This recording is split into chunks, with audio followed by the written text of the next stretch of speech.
crazy. What is this thing, Charlie? Oh my God. We dreamed about. Oh my God. It's a cob. Oh my goodness. It's a silver cob. Oh. It could be. I see it right there. It's an Ariel. Oh, wow. Oh, is that it? It is a cut Ariel. Oh my God. Well, that is a nice copper coin, but oh, Doug, do you know what time it is? 45 up. Who says 45 of, Doug? It's quarter after.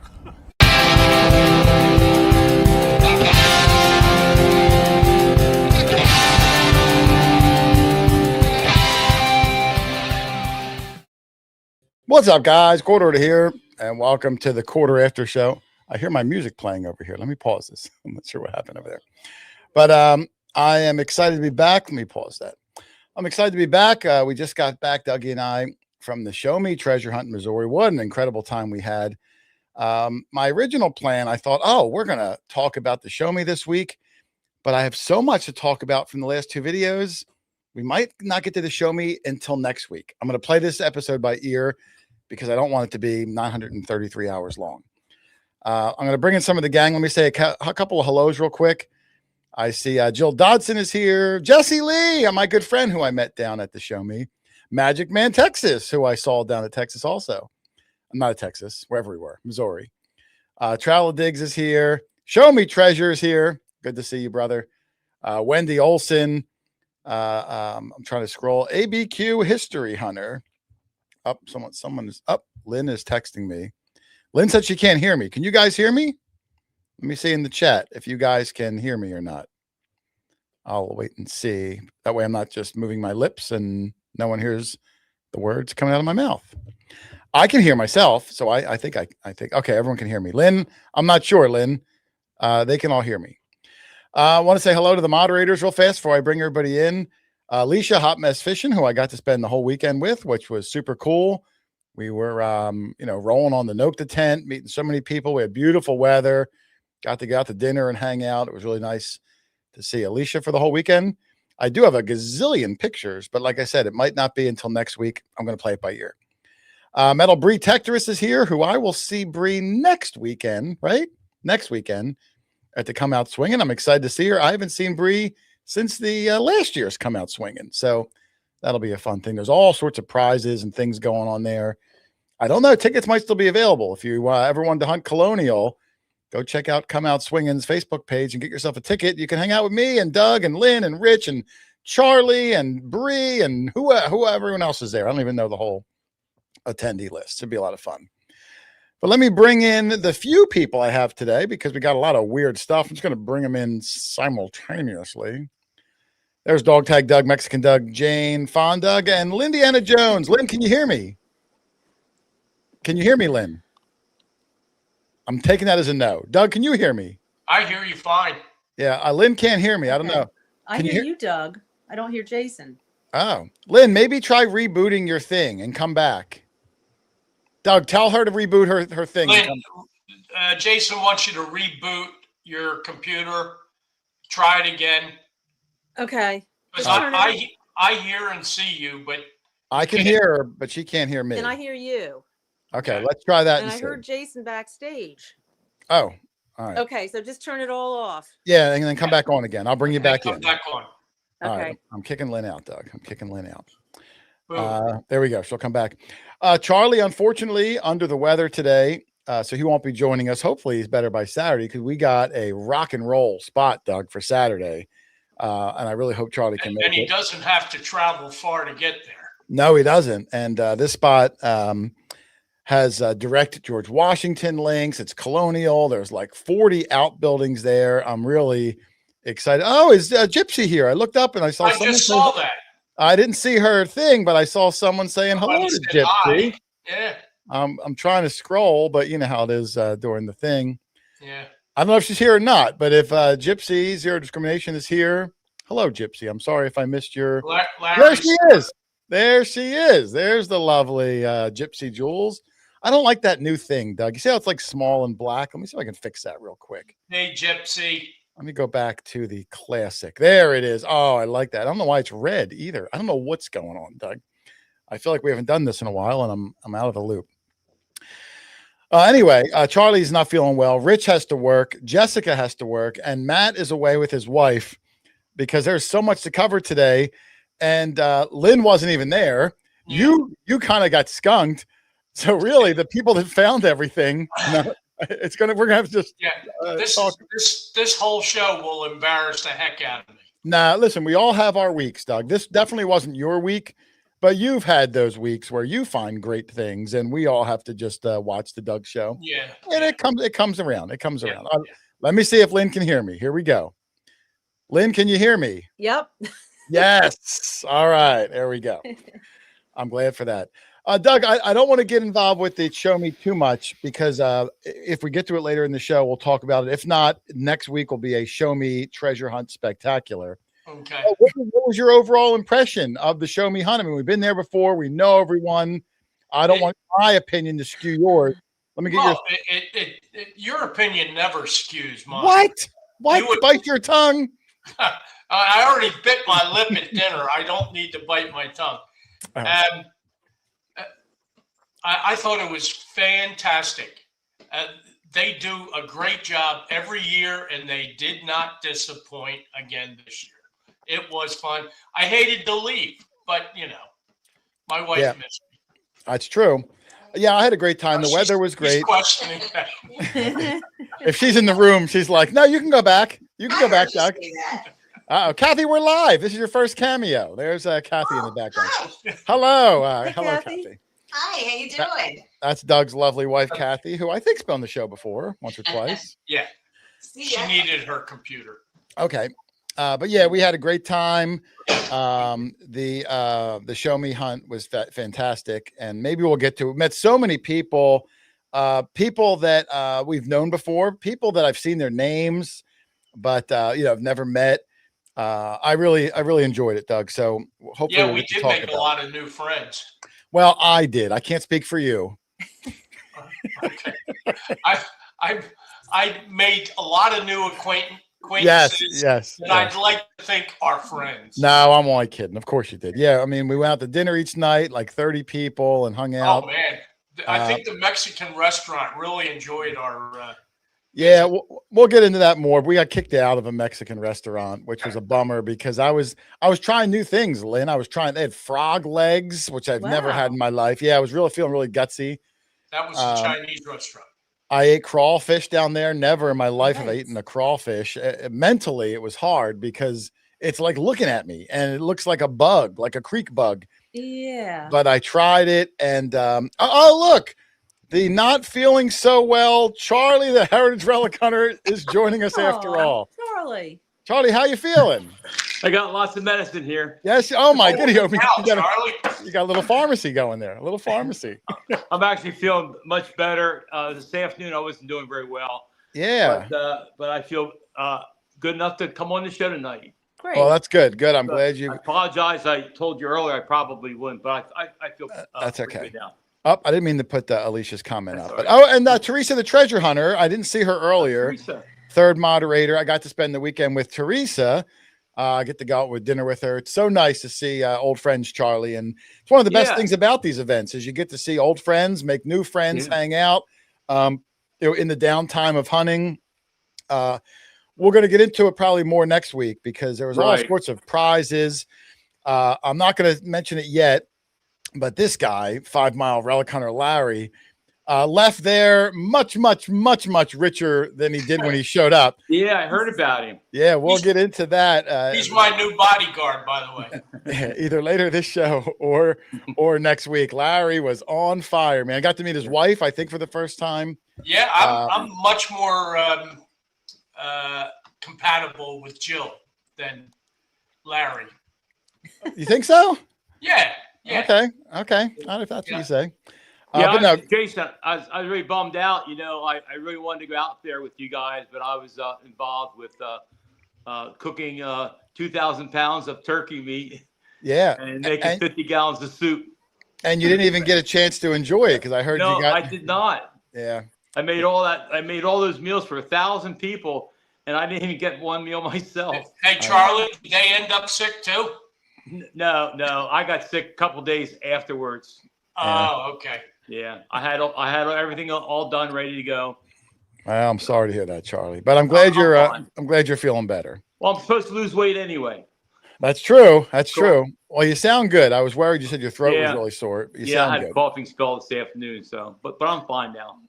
Well, let's jump into the video because if we can get to show me later, we will. If not, it'll be next week a spectacular. But the last two videos, if you guys haven't watched, I'll bring it up here. Was this house that Charlie got, and when we looked at it, I was really looking at the fields. There was huge fields all around it, and the yard was quite small. So I don't want to say I dismissed it, but I thought, oh, we'll zip through that yard in a half an hour, and then hunt the fields all day. But we could not get out of that yard. Some of the things that were found were just spectacular. Yeah. And most of the people that found them are not here, but I'm glad Charlie's joining me because Charlie had some spectacular things. All right. So let's take a look. Let me get my little things up. So Lynn was not there that day, but it was me and Doug and Charlie and Matt, Rich, and Jessica. So we had a full lineup of people there, and we'll try to get through this as quick as we can. The first find, Doug, no shocker, Rich Van Winkle, right up off of the porch. Yeah. And it started off on fire from the beginning because we kept finding some of the weirdest, most bizarre things to start off the day. And the first one was this thing that Rich had. I'm going to make it full screen so people can see it for a second. So Rich found this, and you could see it was, I saw it had a shape to it. I saw something bulbous in the center. It looked interesting, but wasn't sure exactly what it was, but I knew it was going to be something special. And when he brushed it down, he had, I guess it would help if I hit the play button, Doug. What do you think? Hit the play button. He got this. Now, we didn't know what this was. I thought it was like an image of a young Doug on the left. It looked like there was like some snakes or seahorses on the right. There may have been a stone in the middle. Had no idea what it was. The thing on the left I thought was like a Keebler elf or some sort of nymph or something. I had no clue. And what it turned out to be was really cool. Doug, do you remember what it was? Yeah. Charlie, do you remember what it was? The little creature on the left. Yeah, I know it starts with a B. Let me think. Help me out. Looks like dwarf. It does look like dwarf, but this was 90 years before dwarf was invented. Okay. Billiken. Billiken, that's it. Billiken. Yeah, now I've never heard of Bilikin before. Have you guys heard of Bilikin before? No. Lynn has. Yeah. I had never heard of Bilikin before. And when I looked it up, Bilikin was this teacher in like 1906 invented this character and wrote a book about Bilikin, which is like a fantasy creature she created. And her story and book like kind of went viral for 1908. And it traveled the country, and it was like the hottest thing for like 3 or 4 years. And they printed Bilikin on all these things, little creatures, and on clothing and buttons and buckles. And if you gave someone an item that had this Bilikin creature on it, it was supposed to be good luck. Now, for it to have gone viral, you'd think one of us would have found one or heard of it. So I don't know what viral is for 1908, but it's the first I'd ever heard of it. And this was on some sort of a little buckle, that Bilikin creature. And now that we know about it, we're going to find 50 of them because that's how life works. Yeah. But that's what it was. And what was really interesting about it is the next picture. When I was Googling Bilikin, the creature, is actually the mascot for St. Louis University's basketball team, football team. Yeah. So it's actually still a relevant thing today. Look, there's 5 Mile Relic Hunter who beat me to the punch, said that St. Louis University mascot. So I don't know if, if anyone who follows basketball, college basketball, knew that Bilikin was, 100-plus-year-old creature, or if they just thought it was a nonsense new thing. But that's what it was, Bilikin, on that super cool buckle that Rich found. And, I love getting these fun photos with the blurry background and captured Rich and Jess on the first find of the day, which started off the day of super cool things. Jason, if you think about it, how many times have we been going out detecting? We find something similar to this. We have no clue what it is. Once we find out what it's all about, it's like kind of cool and amazing. Yeah. Oh yeah, that's the best part. Yeah. It's funny. I'll get emails a lot. I'm sure everyone does. Right. From somebody detecting somewhere in the country, and they'll send me a photograph, and they'll be like, "Hey, do you know what this is?" And I think they assume I'll know because I've been doing it for a while, but. Right. Like, who knows? Like, anything ever made out of metal ever. Like, how do you know all that? Like, you're always learning. You're always seeing new things. Always.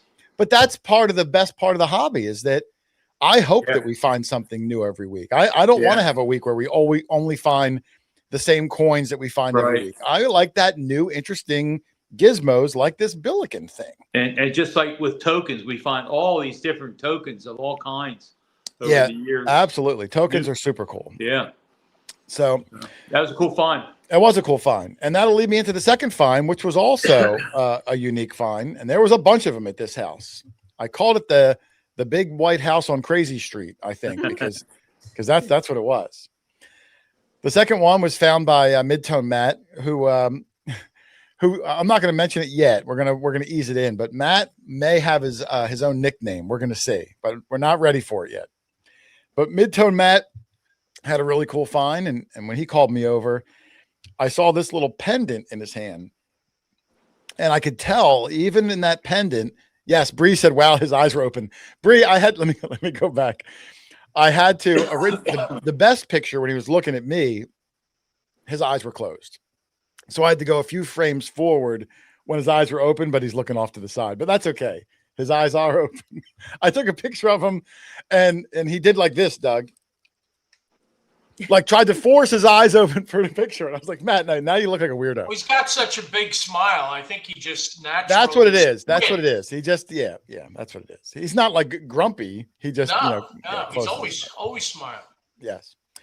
Anyway, I saw when he pulled this out that it had a clear glass cover over it. And I saw some colors popping through. And we found stuff like that in the past, which is amazing. When you pull something out of the ground that still has colors, that managed to stay airtight, throughout the centuries. And he got this cool piece. And I might be wrong about the ID on it. And I'll bring this up full screen so you can see it also. I thought it was a mourning pin, M-O-U-R, mourning, like when someone dies, with like some sort of a colorful flower or thistle or something, in there. What color is that, Lynn? Well, the flower is a reddish color with green leaves, and it could be a mourning piece, but they usually from that era are black. They're black frames, and they sometimes have hair in them, like from the person. That's what I found before, one with hair in it. Yeah. Whoops. But what else would it? I didn't know what else it would be with the glass to protect it. I don't know. I just might be a pin from that time. But I'm not saying it's not for sure, but it is very colorful compared to most of them. Yeah, no, I agree. It's like a happy morning. Yeah. You were glad the person died. Well, I'm not saying you're glad they died, but maybe you're celebrating life in their absence, sort of thing. I don't know what it is, Doug. I'll reflect back again where I don't know what every piece of metal ever made was, but we do our best. I see a lot of people from the Show Me are in the chat, Doug. I'm hoping we can get to some of it today. We're going to see a lot of winners. There's a lot of new metal detector owners floating around after this weekend. Thank you all for coming to the show tonight. I think I saw Claudia in the chat also, but I'm not actively searching it. But if you are, hello, Claudia. Good to see you. All right. Anyway, Matt's morning pin. Got a good shot of Matt doing his pose with it. And then that went right into, I believe, Charlie with the next find and another banger. I mean, this was like maybe we're maybe 7 minutes into the house. So this is like, I'm already running. I could tell it's going to be one of those running days because we're all on top of each other and they just keep coming out of the ground. So I go over to Charlie and he's got the first large cent of the day. Now, large cents are one of those things, Doug. Absolutely love them. They never get old. We could find a million of them and you still like it, but you're always hoping for a unique one. You know, most of the time it's the same ones we get, braided hairs, matrons, drape busts, KG 3s or 2s. But Charlie got a winner. He got a more unique one. And we cleaned it up. He got, there's Charlie and Jess working their magic. Here it is. I'll bring it up full screen. Doug, do you know what this coin is, Doug? I said it in the video. If you watch the video, you would know. You have no idea, do you? It's British. Lynn, do you know what it is? I think it's a Connecticut copper. That's 100% right. 100% right, Lynn. Oh, Bells is here. Good afternoon, Bells. Thank you for joining us. Yeah, it's a Connecticut copper, and they do look very similar on the back. Right. But the big giveaway is over here where you see this INDE. And oftentimes that is the biggest giveaway because the Britannia looking woman on the back with her arm outstretched, the date, it looks like it's going to be a King George based off the back. But if you can get this INDE on the left-hand side, that's what you know you got. And he's got a beautiful date on there too, Doug, if you can see it at the bottom, 1788. Oftentimes these state coppers, many of them were counterfeit. They were made really poorly just to get some sort of a currency out there. So this one, surprisingly good detail. And this was just straight out of the ground with Charlie lightly brushing it, maybe rubbing some dirt off with his thumb. So really happy with that find. Look how wonky the 8s are, Doug. Can you see the double 8s where just real, but that's what's cool. They're all a little bit different, you know, all a little bit different. Jason, they only made them for 2 years, right? Well, I think they made them for 4 years, but the design changed a few times. Okay. It actually had a left-facing bust, then it had a right-facing bust. You know, they weren't really worried about consistency. They just wanted to get them out there. Right. But they're almost always in rough shape when we find them. Oftentimes we can't even tell if it's a Connecticut or a King George. So we got really fortunate with yours. And the front, and I'll show you what I mean by the rough. Here's the front side, and I didn't put a picture up. I should have. But if you kind of squint and tilt your head a little bit, you can see the left-facing head on this. It's just that you know, it's hard to tell. But you know, that's how they come out of the ground, these rough state coppers. But fantastic find there from the heritage relic hunter himself. Yeah, thank you, Mr. Charlie. And I think I have a picture of Charlie and I think Doug. There we go. Always try to include something a little bit goofy. Yeah, there you go. So good job, Doug. Way to do it, Dougie. All right, let me see. Then we get into more of the Rich show. At this point, I've yet to turn my machine on. It's still in the trunk. I've yet to turn it on. I'm still walking around the yard. Rich called me. I'm going to let these kind of play for a little bit. Rich called me over. He had 3 holes open at this point after I filmed Matt's thing and Charlie's thing. So his first one was a silver Washington quarter, first silver of the day, 1943. Then I went over to hole number 2. He had another big silver coin that he knocked out with his finger. He had another silver. This one was 1944. And before I got to his third hole, Jessica was digging a hole. So I walked over to Jessica and she got another coin, a little silver coin in her hand. We rounded out with 3 back-to-back silvers, another Mercury dime. So yes, Bree's right. I called it a Washington because they're both of them from World War II, Doug.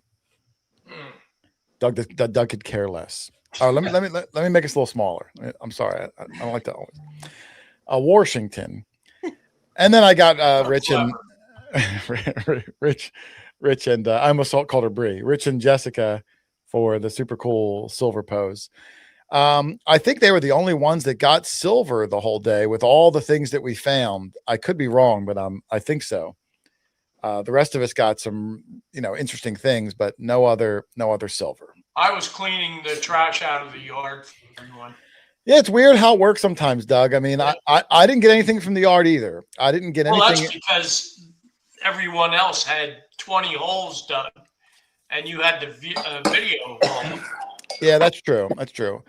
Ultimately, when we got out to the fields, I got some stuff. Yeah. And you did get one thing in the yard. I think it's coming up. You got one thing. Yeah. So it's not like you get totally skunked. You know, if we could move those branches away, we would probably found a lot more. Matt and I tried to drag them. They were incredibly heavy, though. So the guy had cut some. You might see him in some pictures coming up. Tried cutting some. He cut some trees down, and they fell right in the yard. And there was so much good stuff in this yard. We were trying to yank him out of the way. Just wasn't able to budge him.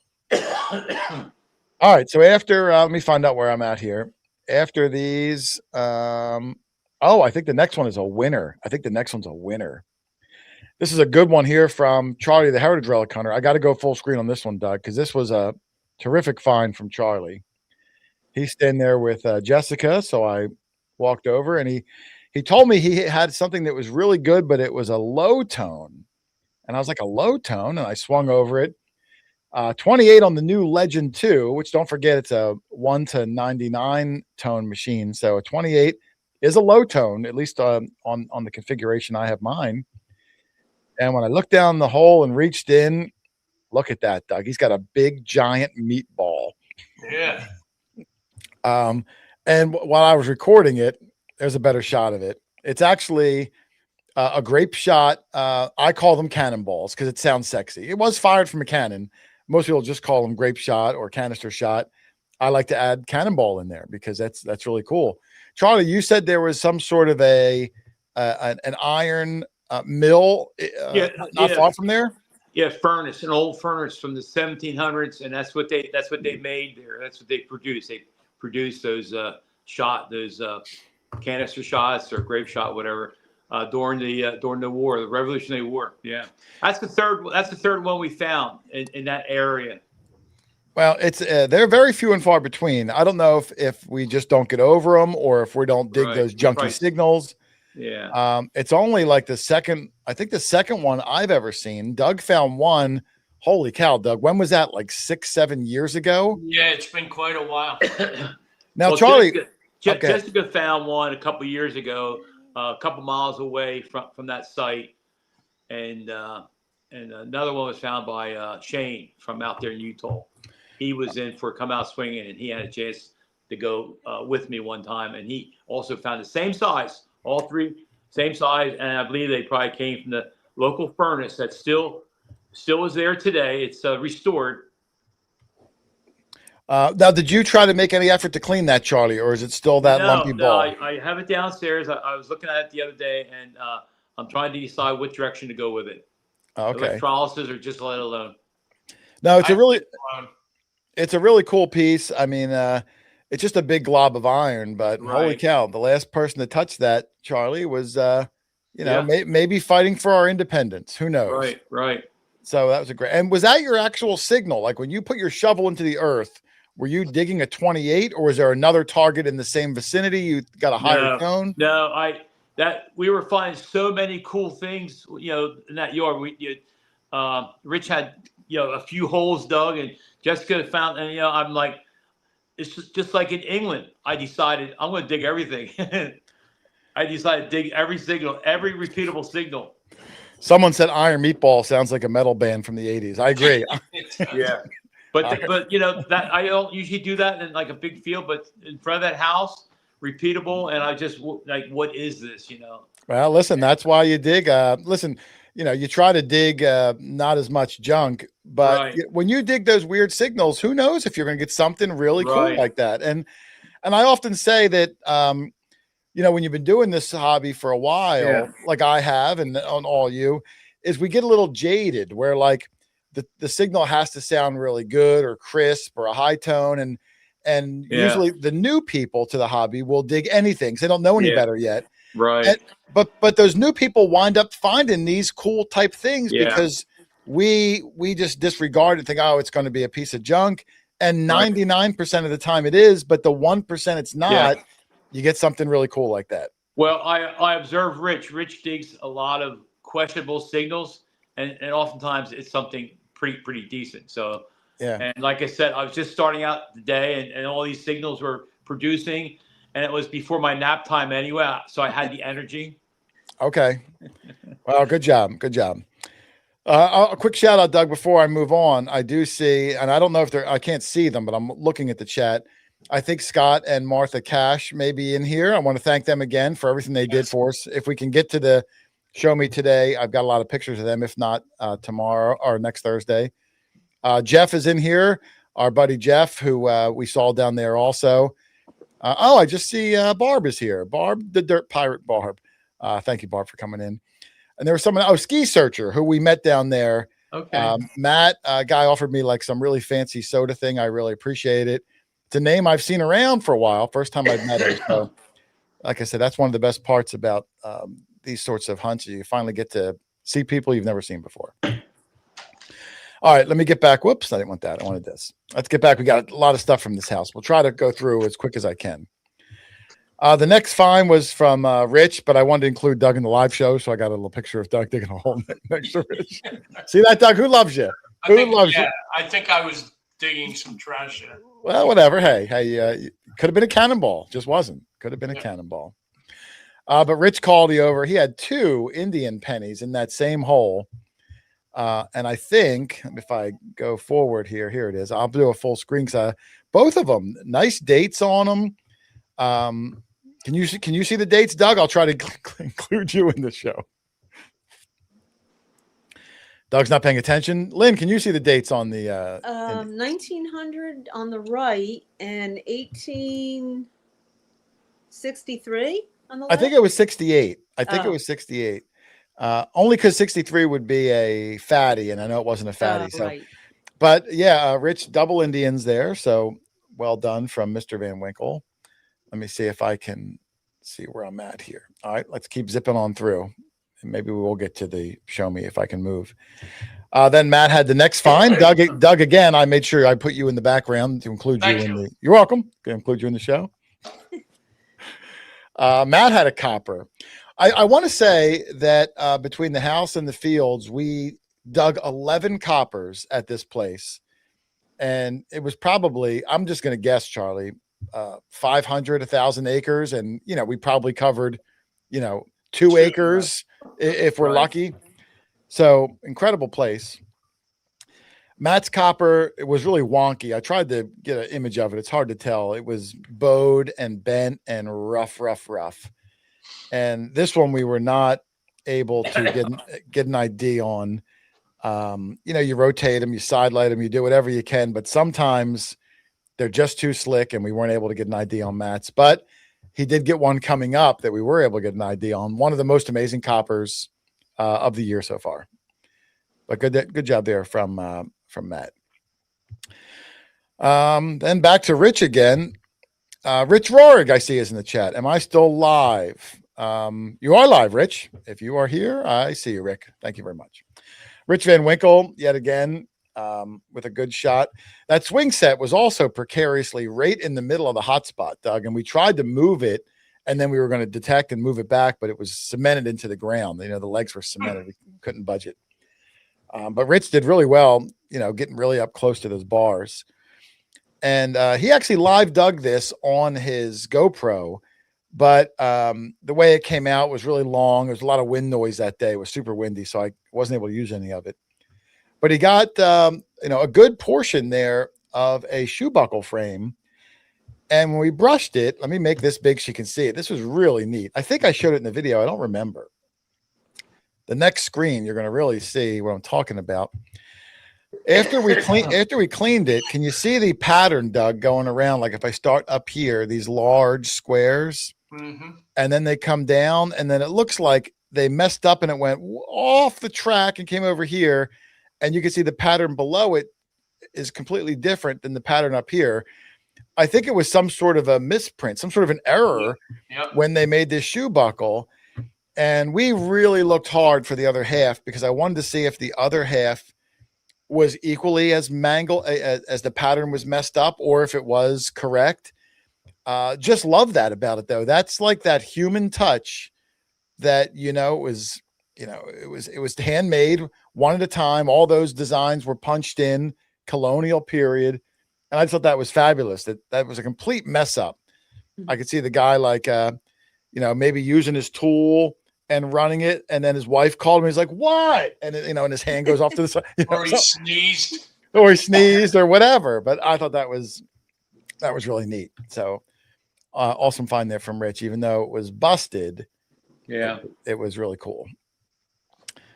Let me see. I don't even know what picture's next. I'm trying to look. There's so many of them. Oh, there we go, Doug. Here was a find from Dougie. Yeah. Doug, What a handsome specimen. that is a handsome guy. And I got somebody in the background. I think that's Jessica. I'm not sure.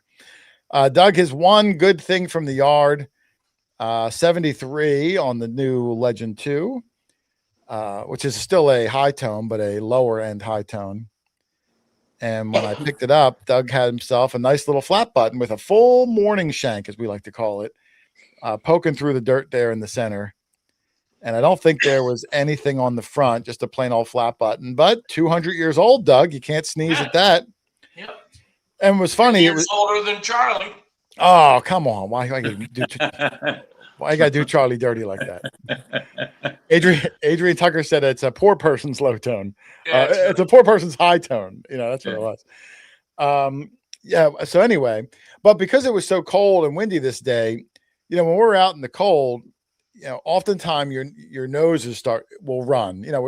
Everyone's been outside in the cold. Your nose runs.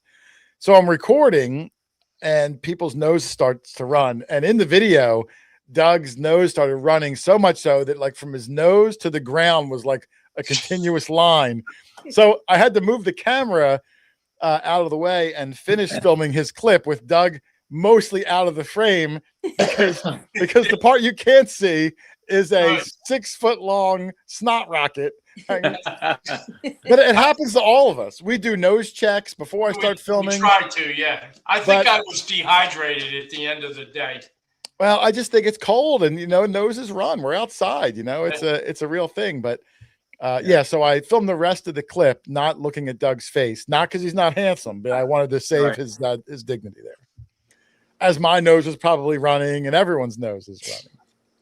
So good find there from Dog Tag Doug, Mexican Doug. Double Dutch Doug. Did you see my post today, Doug, on Facebook? No, I didn't. Oh, you guys, if you don't follow the Facebook, it's a really good picture of Doug doing double Dutch with a 25-foot chain that someone found. That later in the show, I'll try to bring it up, Doug. It was really funny. All right. It's actually a video. I saw it today. It's actually a video, Charlie. I I hunkered down and have the video of Doug like jumping. But for Facebook, I just grabbed 2 stills from it. It was actually really good.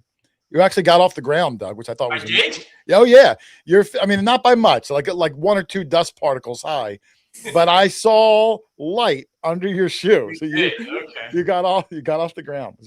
I never would have believed that. All right, where am I? Where's Doug's button? I'm trying to look at my notes here. Where the heck is Doug's button? I forget what's next. Let's just see. Maybe it'll ring a bell when I say it. Oh, and then I forgot.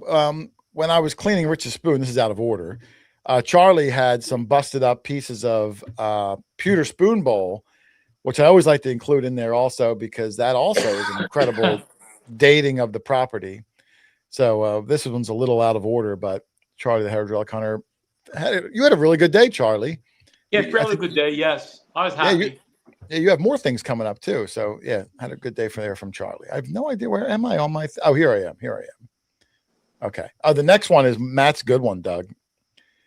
Which unfortunately, I'll talk about it as we come up. But Matt called me over, and what happened was Matt had found the piece you're about to see about an hour before I recorded it, and when he found it, he instantly thought it was garbage and just put it in his bag.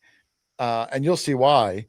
And then when he went back to his car to get a drink and empty his bag out, then something caught his eye. He picked it up and it was anything but garbage.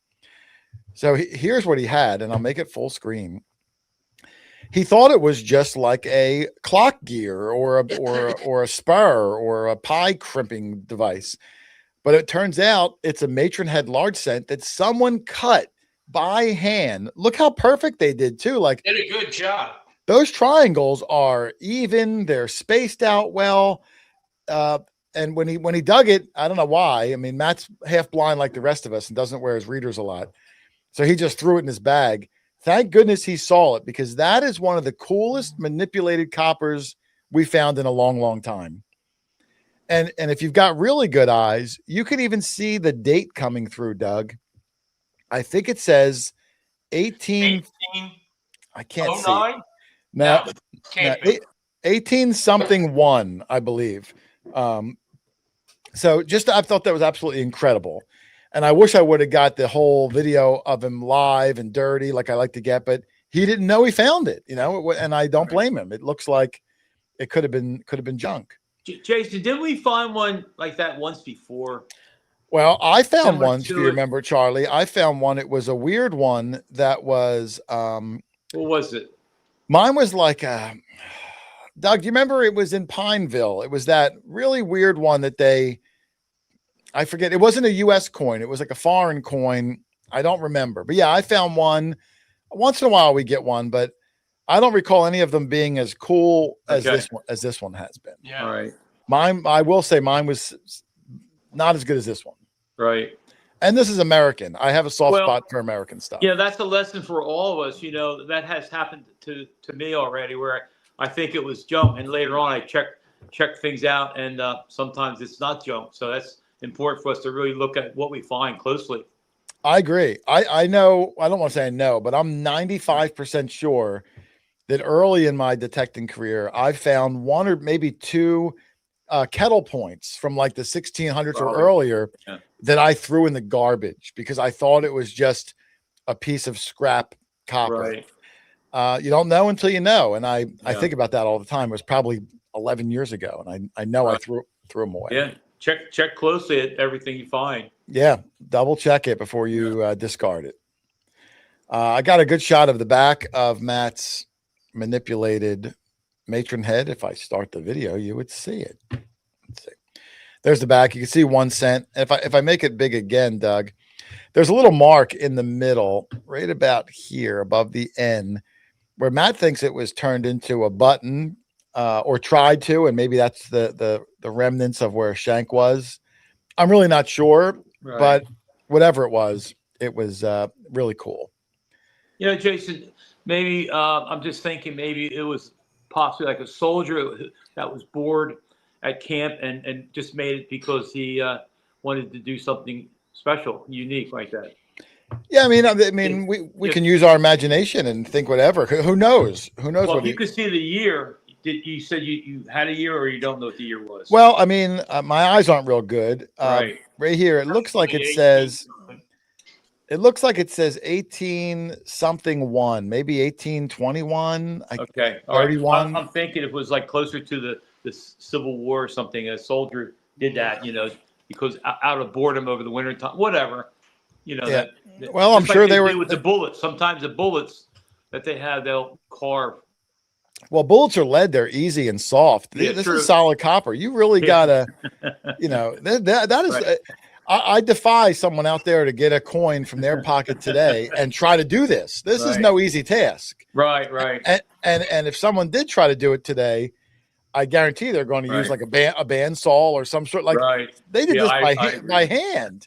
Right. So I don't know. Kudos to that guy for the tenacity.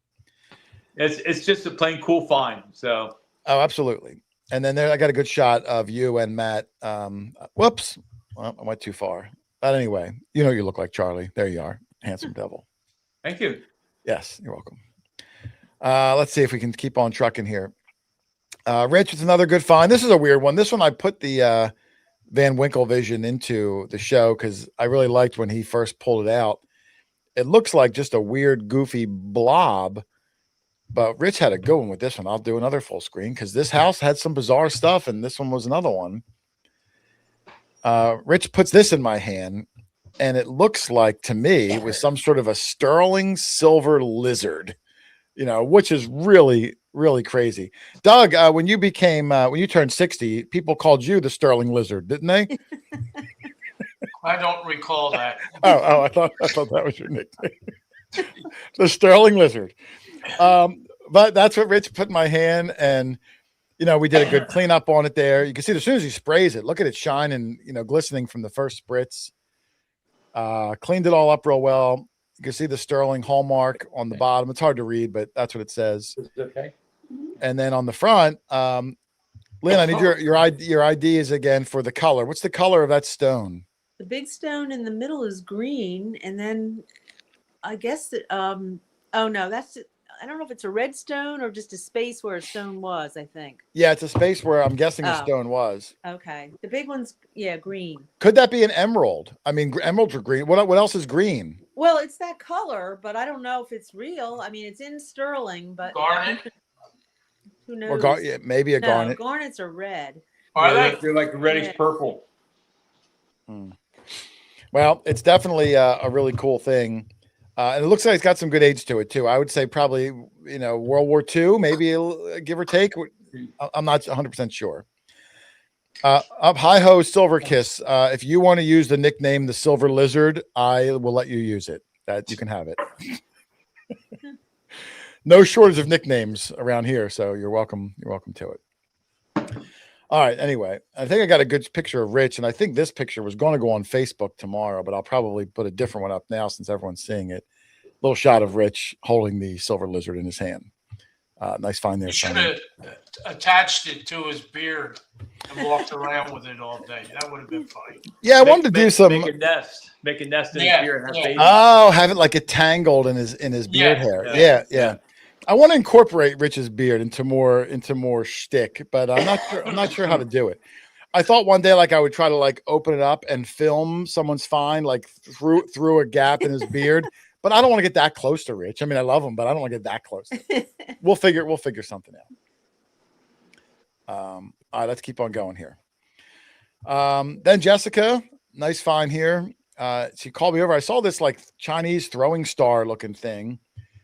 And then I thought, oh, could it be a sheriff's badge? Like maybe a kid's toy, but a sheriff's badge. And I'm not sure. We couldn't see any writing or marking. Usually those kids' toys will have some sort of marking, but Charlie's pointing out there, if you look at his finger, there's a little ball on the end of that one star point, which to me would indicate like a sheriff's badge. Those star badges had balls on the end so you didn't poke yourself. It's only on the one, no writing or anything.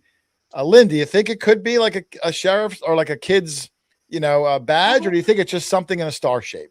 Well, I think it would have some kind of markings on it, probably, unless it was a homemade one that somebody made for a kid. Yeah, that's true. I mean, obviously, The guy that carved the large cent, probably. yeah, they got metal skills. They've got some good metal skills. Yep. But no, I thought that was neat because we were starting to wrap up the yard when I got this star, and then finally, Doug, after this, things slowed down enough where yours truly got to fire his detector up, and then once I got mine started, I had a really good day in the fields, and the next one is my first thing of the day, and I try to live dig everything I do just because there's a GoPro around my neck, so why not? This was an 89. This is a rich guy's high tone. Or if your 73 was a poor guy's high tone, this was a rich guy's high tone. That's a nice signal. It stops anybody in their tracks. Nice 89. What's interesting is you can see a copper in my hand. This was so shallow, Doug, that I got my lesh. I put it in the ground like a half an inch, flipped it, and the coin popped right out. It was a lot of shale in this area, and I think it just sat, or maybe got turned over, but it was only about an inch down, plopped it right out with the lesh, which was incredible. Oh, Flash in Your Pan is here. How are you? I haven't seen Flash in Your Pan in a long time. Welcome to the show.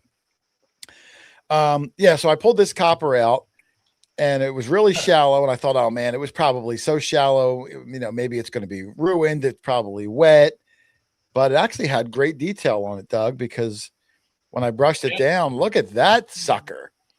Nice. This was my first copper of the day. It actually turned out to be a really good coppery day for me. I can't see the date on it, though. It gets a little corroded at the bottom. I can only see the 1. So I know it's not from the year 999 or earlier. But I couldn't see the date on it. But these would be, I think, 1797 to 1807 or 8. I always forget the dates on these things. That's embarrassing. But really nice one there. Had good detail on the back as well. You could see United States of America, 1 cent, yada, yada, yada. You guys have seen it before. But no better feeling than when you dig a good-looking large cent out of the ground. So I was stoked. Plus, we were there probably at this point 5 hours, and it's the first thing I've gotten. So it's just nice to contribute to the group's finds. Jason, Yes, sir. That coin's one of my favorite coins, by the way. Uh, That's my favorite coin. the specific one I found, or just in general? Up, Charlie's gone. Hold on. What the heck, Charlie? Charlie's gone. He must have hit the wrong button. He hit the wrong button. But before he left, Doug, he showered me with a compliment. So that was really nice. Yeah. of him. Showered me with a compliment. I'm sure he'll be back. I'll keep an eye out for him. So Drape Bust large cent there for me. Let me find out where I'm at. We might actually get to some of the show me, Doug. Good. Then Charlie had a fine. I feel like I can get involved. You were involved. You were here. You were here. Yeah. You were next to me. I need someone to hit the buttons for me. Then Charlie had a large set back around the house. At this point, some of us are in the fields. Some of us are still milling around the house. Charlie's still milling. And right near, if you see these branches he was talking about. Yeah, he's right near that tree. Yeah, there was a lot of those trees falling down that were blocking like the hot sections of the yard. So, you're trying to shove your detector in between the branches just to get new land. And yeah, he grabbed this another largie here. Persistence pays off. This one looks like it's going to be maybe a braided hair. I can't tell. It's a little dirty. It's a matron. Looks like 1827. This was after he kind of cleaned it. The swirly whirly twos. There's the backside. Yeah, you can see the horizontal line. It's we did really good at this property with the large cents. There's a nice little picture of Charlie posing with his newest copper. Let me see where I'm at. Silver though. What's that? I said there was no old silver. No, only the Washingtons and the and the Merc. the Merc, and yeah, I agree. That's not necessarily uncommon, but there wasn't a whole lot of them there. Then another find for me, 83. You could see in my hand there as I was digging down with my hole in the soft dirt, pulled another copper out. It was only me and Jess. We were pretty far out in the field at this point. And this one was a little slicker. I'll put this large screen. I'm curious of everyone's opinion out there. In the video, my brain thought I saw a King William III. But then when I was editing it, it doesn't look like King William III at all to me. Now, there's not much meat on this at all. And the next picture is a little better. But, you don't have a lot to work with here. A little bit better. I mean, you can see like a raised lump in the center. I almost think I see over here, Doug, like the back part of a cap, like a Liberty cap. But that's a stretch. Well, I don't know. I'm curious. It does look like it's facing right, though. Yeah, I'm curious if anybody out there in the chat, if you guys, you guys all dig coins, or if you don't dig large cents, you at least seen them before. I'm curious what your opinion is on this, because I'm not even sure I'm holding it the right way. It could be upside down for all I know. Yeah. It's just, that's all I could see. The back, nothing. The back totally slick. And this, I can see a raised blob, but that lump's all I got. 5 Mile Relic Hunter Larry, raised lump. That doesn't sound good. You're right. In some scenarios, a raised lump is not good. Oh, Danimal Dig says he sees a 3, like a KG3. Is that true? I'm not sure. Maybe. Well, that's why I said it. It appears in that the way you're holding it, like it's facing right, which a KG3 would be. Yeah, I just don't know. I don't know. It's hard to tell. It's slick. Sometimes you really want to just get an ID. Doesn't always happen though. So this one, no ID. Whoops, I hate when I do that wrong button. All right, but we persist. We keep on going. Keep on going. Then Jess, yet another one. Jess had a slightly smaller copper. This one was the size. It's hard to tell for context. This is probably like half-cent size, maybe farthing size. Couch Flip says cap bust. Well, do you mean the Liberty cap? I'm not sure. But this was a small one. Jess started brushing it on the board with a nice copper, her first of the day. This was a weird one, Doug. And in the video I did what I thought. I think I see a bust right here, and I outlined it. If you watch the screen, it'll yes. You'll see the outline here, and I could be wrong. Right there, Yes. not That's the best. exact- Not the best outline. Like I didn't do a good job there. It looks like mine's got duck lips. Looks like a baboon. Well, that's my outline. I got to do it by hand with a mouse, and it's not easy to do. So I messed up, and I did it twice and messed up. I didn't feel like doing it a third time. I figured you get the point. But when I fade it back in again, now that you know what my eyes see, can you see the bridge of the nose coming down? Yes. And Yes. yeah, I so- saw it before you outlined it. oh, did you? Okay. I mean, I wasn't sure. Like when you hold these corroded, slick coppers in your hand, Yeah, you're not sure you're holding it in the right. you don't know. You're kind of just hoping, Just like working at it. so. I have no idea if this is even right or not, because if it is that bust facing that way, I wouldn't even know what that is. There's no coin that I know of that would look like that. But that's what I saw. So I'm not. Oh, Charlie is back. He's in the background again. Welcome back, Charlie. Yeah, I don't know what happened. Yeah, I thought you were removing a snot rocket. Have to go to the potty. Okay. No, just like it just stopped. Whatever. It was weird. Okay. Okay. I need to pay my electric bill, I guess. David Cassidy thinks it's a poodle. So maybe listen, it could be. It could be. Yeah, I could see that with the brushy Yeah. forehead there. Yeah, like up here, it looks like a bouffon, like Yep. a bouffon on the top. Yeah, I can see that. Thank you, David. Thank you for poodle. Yep. thank you for your help. Thank Did you you for your- identify that as a half cent anyway? It's a half of a poodle cent. Yes, All right. I have no idea what this is, Charlie, but it's half cent size. Poodle. But I have no clue what it could be. I could be holding it upside down. This could be the back. You know, it's you see what you try to make your eyes see something. My guess was Liberty Cap, half cent Liberty Cap. Oh, okay. Well, it's possible. It's hard to say. When I had it close in my hands at that Okay. time. That's fair. That's fair. All right. Well, so that was Jess's find. And next back to me again. I'm way out in the fields. 65. I don't remember what this was. Let me see. 65. Oh, a little button I had. Little button. It's kind of a blurry. There's actually a really nice pattern on it. You can see the shank mark there. It's slightly concave. And the picture does not do it justice. It's a little out of focus, but there was like 4 little flowers going around. And listen, Doug, I've said it once, I'll say it a million times. If 20 years ago you said, hey, Jay, in 20 years, you're going to have an amazing button collection, dude, I would have been like, get out of my face, you weirdo. But here I am, Doug, with an absolutely incredible button collection that I love more than almost anything. Yeah. Added another beauty to the shit. Could that be military, Jason? I don't think so. Some It just had buttons some flowers. had flowers on them. Well, maybe if the guy fought for like France or something like that, I don't know. But I didn't recognize it as military, but I don't know that just like with all the metal things, there's so many buttons. I mean, who knows? That house is settled by French, by the way.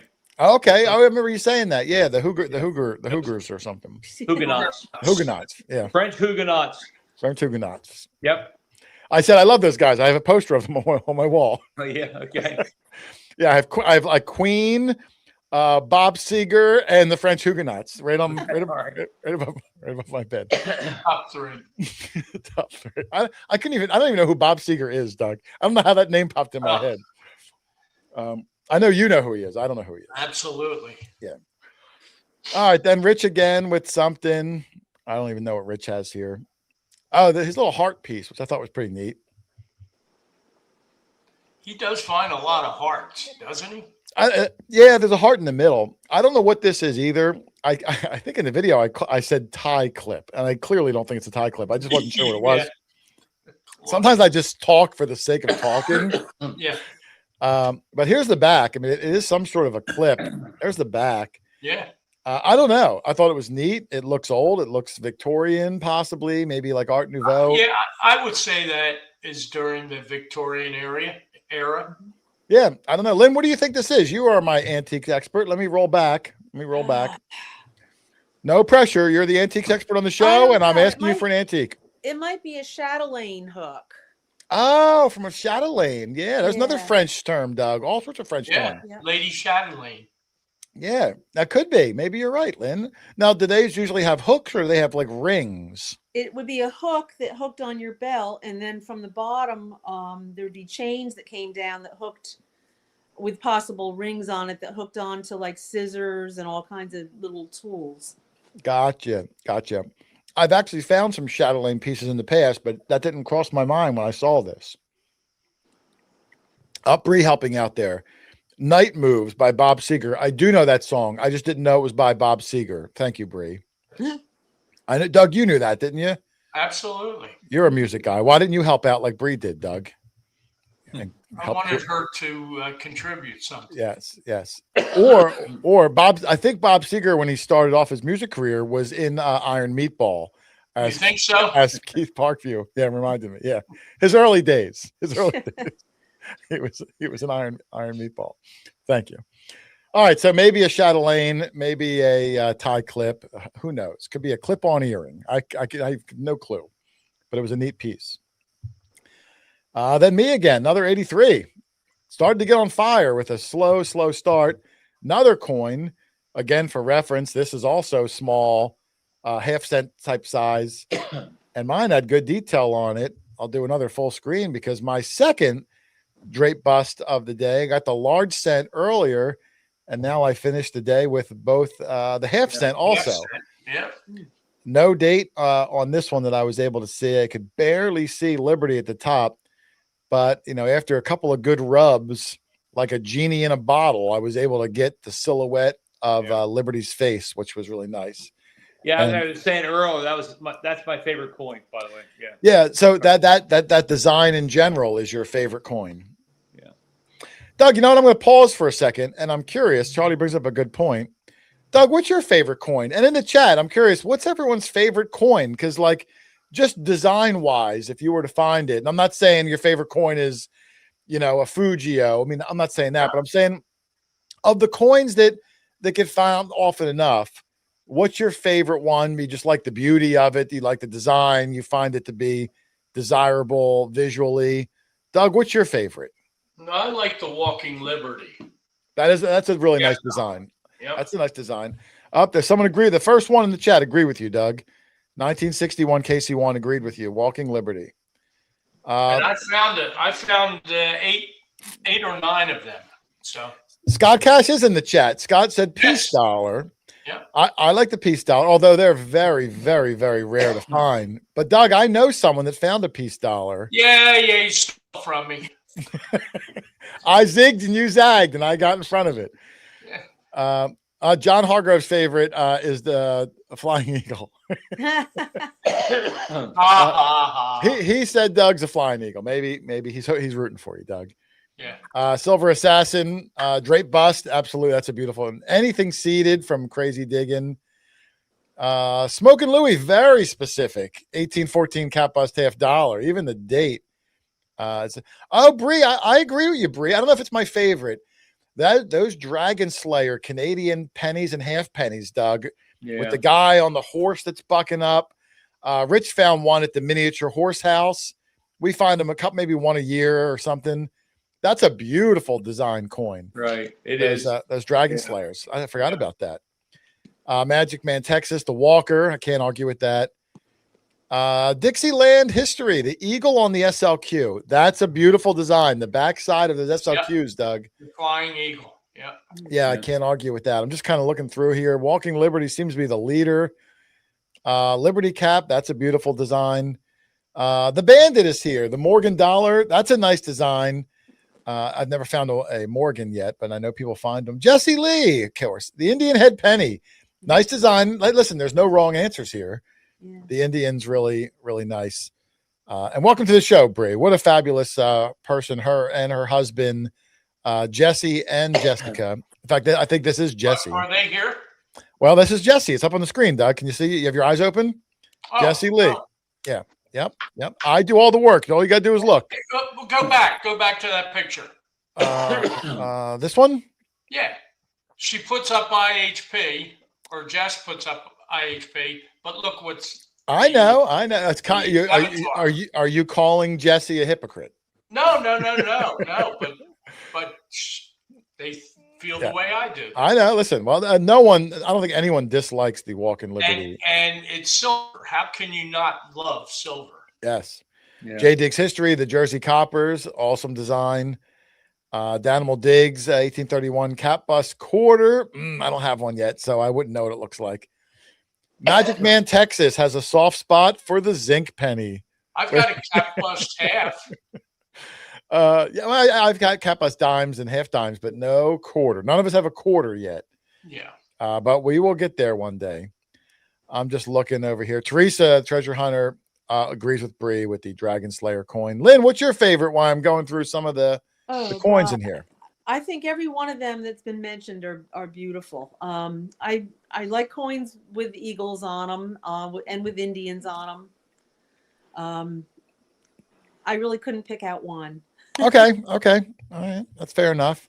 Hey, Lynn, when you found that seeded that time, that seeded silver, that was a cool looking coin, wasn't it? Yeah, that was a pretty impressive coin. Yeah, the Seated Liberty is a nice one. 2-cent piece, Adrian Tucker. Franklin half from Larry. Yeah. There's no wrong answer. Any coin is a cool coin when you pull it out of the ground. Not many Franklins are found for Yeah. some reason. You find Alicia. You find more of the walking ones. Yeah, I don't think they made him as many years. So that's why I'm Right. guessing. Yeah. Alicia also likes the Franklin half and the Trime.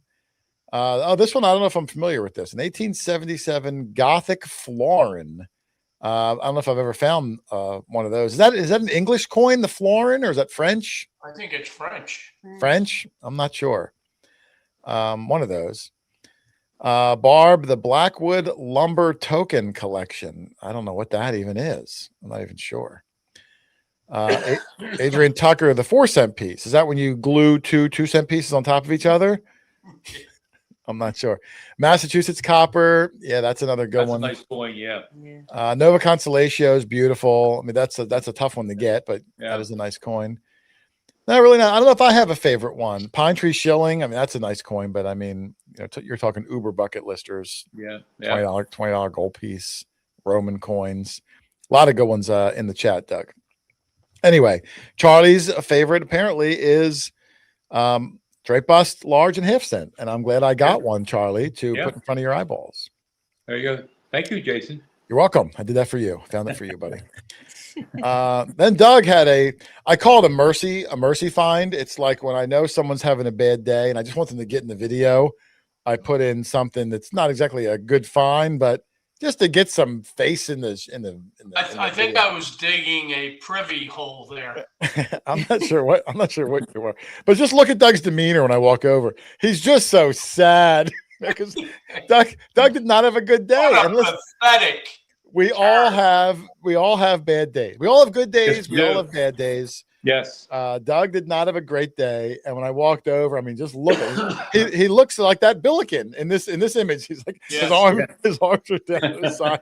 He's moping, and I said, Doug, this is going to be your good find right here. And he dug this hole. I tried to motivate him, and he got this piece of iron garbage. But we were able to frame his beautiful face with a smile. Yeah. And even though the metal detecting gods were not on his side this week, There you go. I enjoyed his company. Yeah.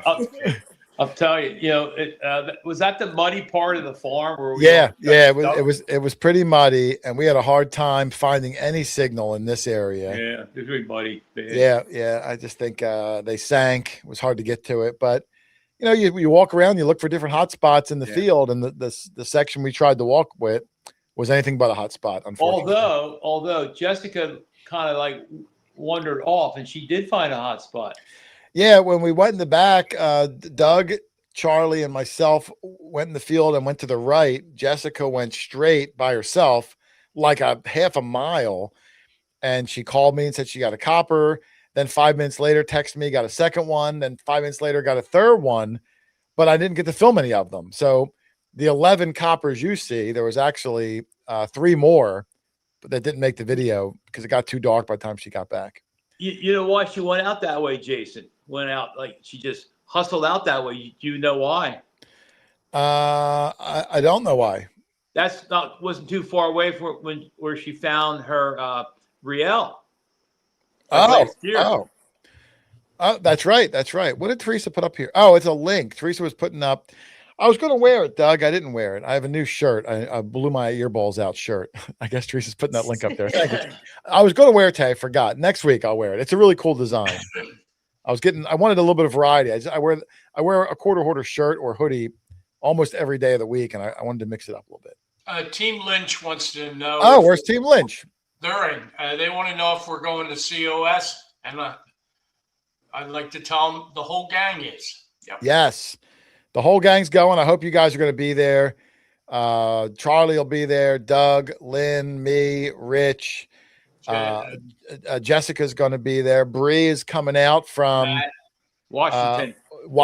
Yeah, Washington. We're all going to be there, so it'll be nice to see everyone. I'm really looking forward to it. We have a couple extra games Robert's incorporating. We have extra prizes, so it's going to be a lot of fun. I can't wait to see everybody at the Come Out Swinging, which is next weekend. All right, let's get back. We're almost done. We might be able to touch on some of the show me here, Doug. I think there's only 2 more. Then I had another one walking back from the mud, which I was shocked because there was almost no signals. And I had a little coin. I thought it was going to wind up being like a zinc penny or something because it came up a little low. I think it was like a 79. But I got an Indian out of it, and a pretty decent one too. Okay. I think in the video, I think I said it was 1906. But again, when I was editing it, an 18 something. Yeah, I listen. I can't see, Doug. I'm blind. I'm looking at I film everything through a 2-inch screen, and that's what I look at things through. My eyes aren't good to begin with, so I get a lot of dates wrong. But yeah, it's clearly 18 something, but I said 1906. Maybe 1896. Could be. Lynn, what do you see? You have good eyes, Lynn. Oh God. Not that it matters. I'm just curious. I do see 18 something. I can't make it out. It looks corroded over the last 2 numbers. Danimal Diggs has good eyes. I'm going to assume. I never met them. He's saying 1898. Could be. I think I do see 18 something 8, but I don't know what the last that third digit is. Sort of see that, but Magic Man Texas agrees with me, or agrees with Danimal Diggs 1898. Could be. Yeah. Don't know. It's just neat that to find something 1800. There's just something psychological when you find a coin from the 1800s as opposed to the 1900s. Yeah. I don't know why. It's just that Seems now like you it's feel 100 years older. Yeah, it almost does. Like if it was 1901 or 1899, I get like 100 times more excited if it's 1899, right? Because it just sounds so much older. Yeah, it's a psychological thing. So that's why I like the 1800 Indians better, merely because it tricks my brain into thinking I'm finding older stuff than I really am. Yeah. All right, let's see. There's the back of my Indian. Yes, 1961 KC1 says, yeah, you're in the 1800s club. That's right. You get on the 1800s club for the day. Good looking backside I have there, Doug. Doug always compliments me on my backside. So there it is, Doug, in the flesh. In the flesh. Jessica on the walk back got this really nice cow tag. I love the brass cow tags, Doug. I don't know why. I don't know if anyone else shares my passion for these large, thick brass cow tags. And they're heavy too. They are. There's just something so attractive about them. I don't know what it is. I got a really good close-up of one, the next slide. I don't know what it is about them. And I have no illusions that it's not kind of a junky thing. But when you hold it in your hand, it is big and thick and meaty. Yeah. It was worked by. It had to sound good. Oh, yeah. And the one, I told her, it looks like Hangman. Remember you used to play Hangman, Doug, right? As a kid. It looks like the Hangman, number one. Mm-hmm. I don't know. I've always been a big fan of these beefy, meaty brass cow tags. And I was fortunate enough to get 2 of them earlier this year. Jess, this is her second one of the year. Just nice when we can pick one up. So kudos to Jess.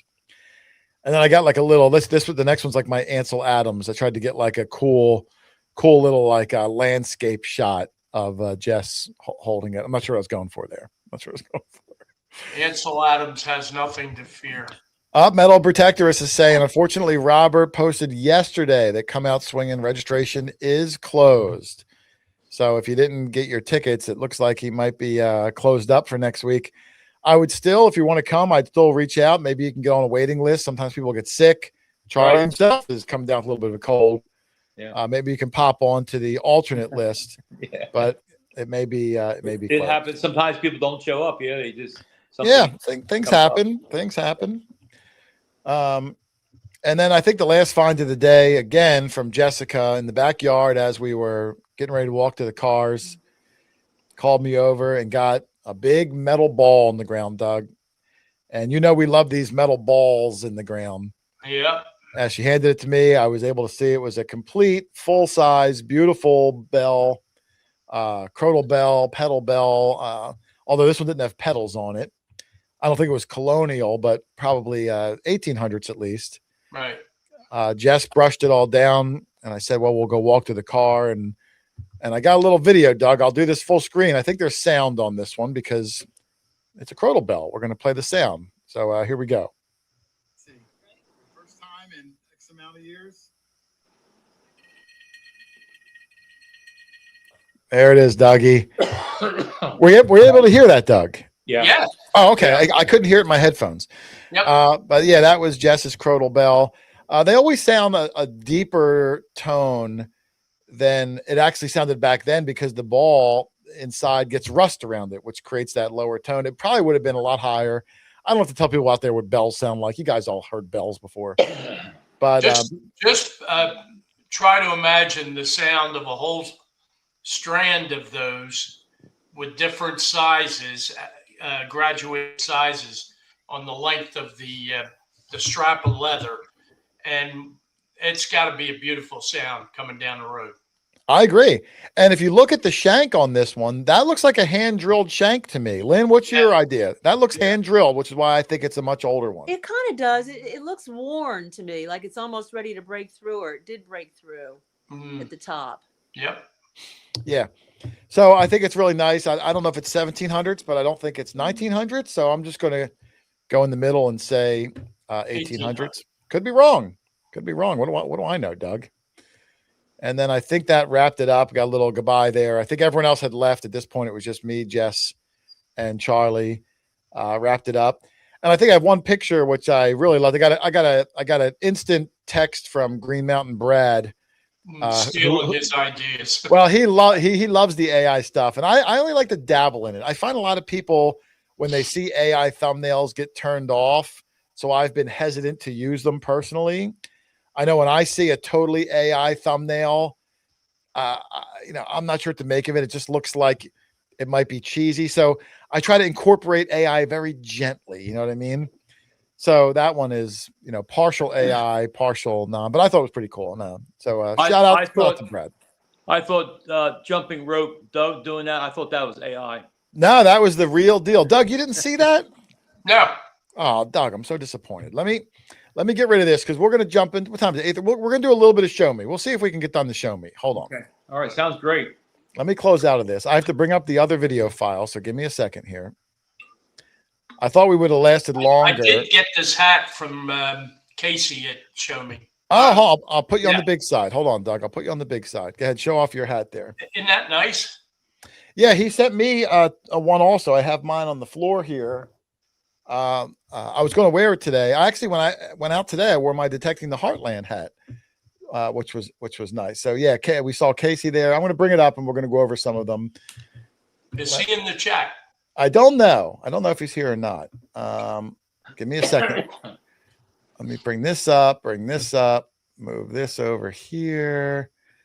Okay, let me bring this in. So we're going to talk a little bit about the Show Me treasure hunt because why not? Now, let me start off by saying that before I bring the first picture up, when we left, Doug and I, our flight to get out there, we had to be at the airport at like 3:45 in the morning, which is, oh my goodness, in and of itself is really hard to get up that early.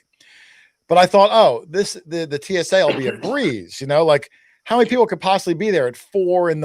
on a Thursday? When I say there was probably 15,000 people in the airport, Lynn, we sat in line a mile long. It took us almost 2 hours to get through. I thought we were going to miss the flight. I was texting our ride in St. Louis. I said, saying, I don't think we're going to make it. But anyway, we ultimately did make it. But as in the last time we traveled, Doug got pulled out of line at the TSA.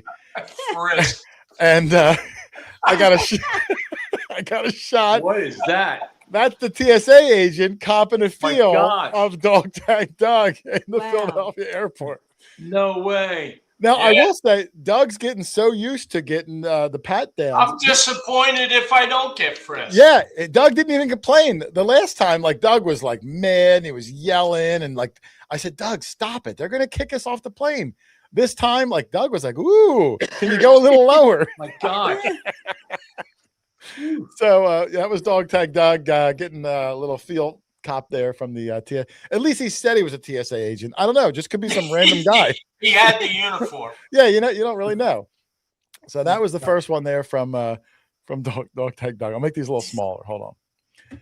All right. So then we do get on the plane. We make it to St. Louis, and we didn't rent a car this time. Scott and Martha Cash, who are an incredible family from out there, drove 2.5 hours from where the hunt was in Greenville, Missouri, up to St. Louis and picked us up at the airport, as well as brought us back. Wow. And when in the airport, they made these custom signs. And look at these signs. Now they're going to mail them to me. I'm going to put them up behind me going forward for future.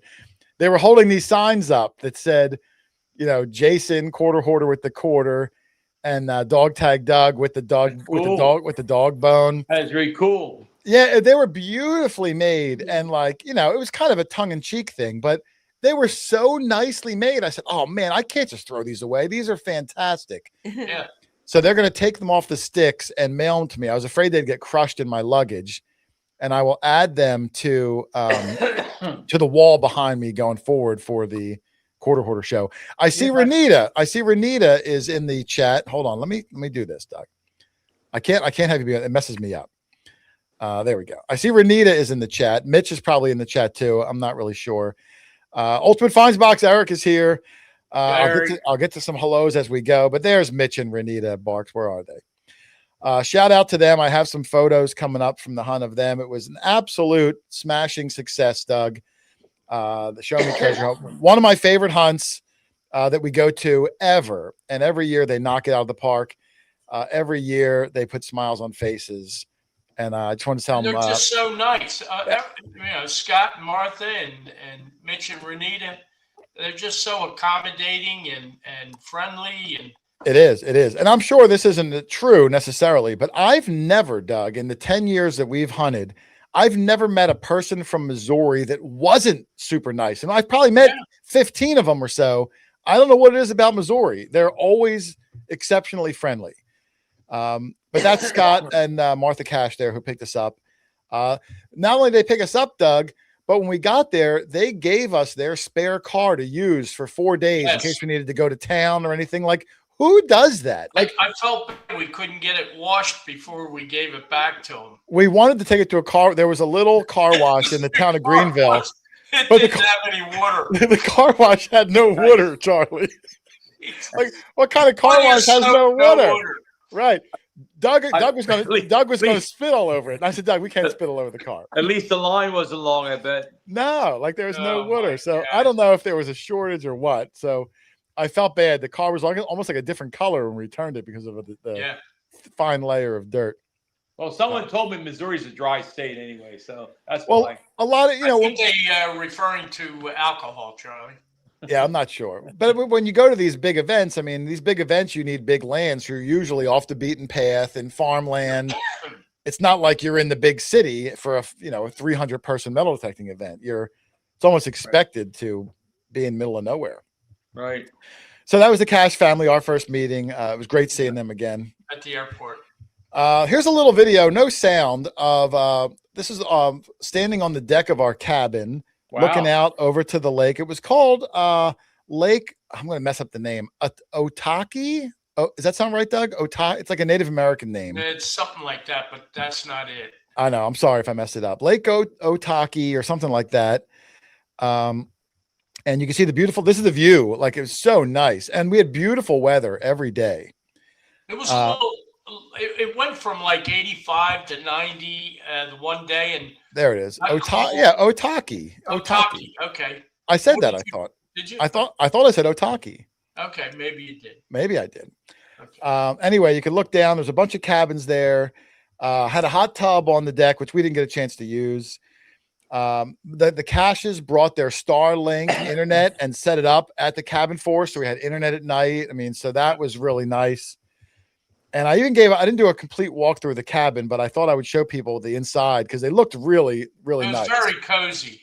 Yeah. So here's a little look on the inside of our cabin. I walk in. There's Doug. There's Doug. Woo! No, Doug was fully clothed. Bathrobes for the hot tub. The hot tub, Yeah. which Doug and I did not share the hot tub together. We did Or not. the bed. Or the bed. I gave Doug the queen size bed because I like Doug. I always try to give Doug the nicest bed. And I don't know. You always think of me as a queen anyway. I don't know why I always give Doug the best bed. Bathroom back there, and then I had to sleep in the side room. As you can see, there's 2 bunk beds that were made for kids. I had to kind of lay diagonally on it, but they were they were comfortable. Yeah. And I was grateful to have it. It was a really, really nice cabin, beautiful design. Air conditioning worked great because it was super hot the first day. Had everything we need. We only really go there to sleep, so the cabin was really nice. And shower. And a shower it had in there. The first night we were able to get out to dinner. This is before anything even started. I don't know if I'm going to know everyone's name, but from left to right, there's myself, Mark Hoover, who you may have seen Mark Hoover around. He's been around for a long time. He's going to be doing I think he's doing an event with Bree coming up. So you'll probably see Mark's name. He might be on the show one day. He's actually going out with our friend Chris Fallon down Orlando area. Okay. Okay. Cool. Then you got Raymond Jones next to him, who Charlie, you've hunted in England with Raymond Jones, have you not? Yes, I was about 20 feet away from him when he found that gold coin. Okay. Yeah. And his granddaughter. His granddaughter, I believe her name was Callie. I think it was Callie. I might be wrong. I apologize. And I'm sure she was detecting also because I see that once in a while that she's out with her grandpa. A little bit, yeah, a little bit. Yeah. There's Callie. Then back here you have Alicia, Hot Mess Fishing. I got a lot of pictures of Alicia coming up. Then I'm not sure about these two. I know. Is that Mikey? No, it's not. That's not Larry, is it? Is that Action 5 Larry? No. That's not him. No, he's too old. Larry's younger than that. I was right. It is Callie. I forget. I apologize, guys. I don't know these two. I apologize. Then you got Mitch back here. Renita. Well, that's Mitch. There's Renita. I got a lot of pictures coming up of Mitch and Renita. I don't know this gentleman. I can't even see this person back there. Of course, Doug. You've got Scott Cash, Martha Cash. His name was Jamie. I just met him there. I think he's a relatively new detectorist. Can't see who this is. And then down the front, we got Teresa, the treasure hunter. Of course, our moderator who's in here. Lovely to see Teresa. This is Claudia, who is fantastic. We see her a lot. She's a lot of fun. We drove around, ate dinner with her a couple nights. This is Pam, who is a friend of all of us, but she's big help in the show. Right. I think that's Herb. That's right. That's Herbert Lee. Yeah, her husband. And this is Marla. So there we go. I couldn't see on my screen. Herb is cut off because of my picture. Now I can see him. Yeah. So there's Herb and that's his wife there. Marla. Yes, that's Marla. So there we go. Look at what Martha Cash is wearing. Oh yeah, Martha has very good taste in wardrobe. The newest Dog Tag Doug shirt. He took the old image that was on the back and moved it to the front, so that's good. Mitch and Renita are commenting. It is Action 5 back here, Doug. Action 5, and then this gentleman is Lance. So the only one I'm not sure of is this gentleman here. I don't think I know. The guy who's standing on Doug's left. Yeah. And if I did meet him, I apologize. I'm not good with names. It's a work in progress. So, but yeah, I remember he was a nice guy. That's brother. That's what? Yeah. Brother. There we go. Scott Cash said Randy Shell. So there we go. Randy Shell. Okay. Thank you, Scott. Thank you, Jason, Scott. that Action 5, is that Lawrence? Yes, Lawrence. Yes. Right. Yes. Yep. Yes. Action 5. I usually see him. Over. Oh, he does. And he takes a gazillion photos. If you go to the Show Me Treasure Facebook page, usually he has the most pictures posted out of anybody's, and he gets a lot of good candid shots. Yeah, he does. So, and he picked up a Dog Tag Doug shirt. Oh, did he really? Yes. Okay. Okay. I think in my notes, I didn't get to my, hold on. I have some notes here. Hold on a second. Let me bring this. I wasn't sure if we are going to get to this week or not. Let me bring up this little note thing. Hang on. Because I have a lot of pictures coming up, and it's hard, Doug, because my goal is to try to get a picture with as many people as I can. Yes. But when I got home and I'm going through them, there were some people that I did not get a picture with. So I wanted to at least make a mention of the people who I did not get a photo with because I felt bad about it. So hold on. Let me see here. You can just stare at this picture, everybody, for another second. Okay, here we go. I did not get a picture with Merrill. Merrill was there from XP, our good friend Merrill. Yep. He was only there for one day Saturday. I did not get a picture with Merrill, unfortunately. I did not get a picture with Corey Kunkel. Really nice guy. He's got a metal detecting channel. Yeah, he gave us a nice little gift. Yeah, a Dirty Merc. He gave me some stickers and whatnot. He detects with his dog. I did not get a photo with him, so I wanted to apologize to Corey. Next time I'll look for him specifically. Yeah. Kathy and Leslie Mall. I got a picture with Leslie. I did not get a picture with Kathy. I apologize. Scott, the Bandit, 1977. I did not get a picture with Scott, so I apologize. Joe Bell, who is such an integral part of the Show Me Hunt, does the kids hunt. I did not get a picture with Joe. It's in the moment you forget, Doug, and then you regret later. And he actually took us out to a location where you had a heck of a day. I know. Listen, not that I don't love Joe. It's just that you're talking to people, you forget. He was sick for a while. I think he went home. I heard he did. I did hear he felt ill. So my apologies to Joe Bell. Did not get a picture with Joe. Yeah. Let me see who else I did not. Action 5 Larry did not get a picture with Larry. Scott McClory did not get a picture of. Andrew and Claire, firefighting detecting. They even brought me a shirt. It's a little out of frame. Yes. I did not get a picture with them. Scott, who I mentioned earlier, Jeff, Sandra, Larry's wife, Jill, 5 Mile Relic Hunter's wife, Jill, did not get a picture with her.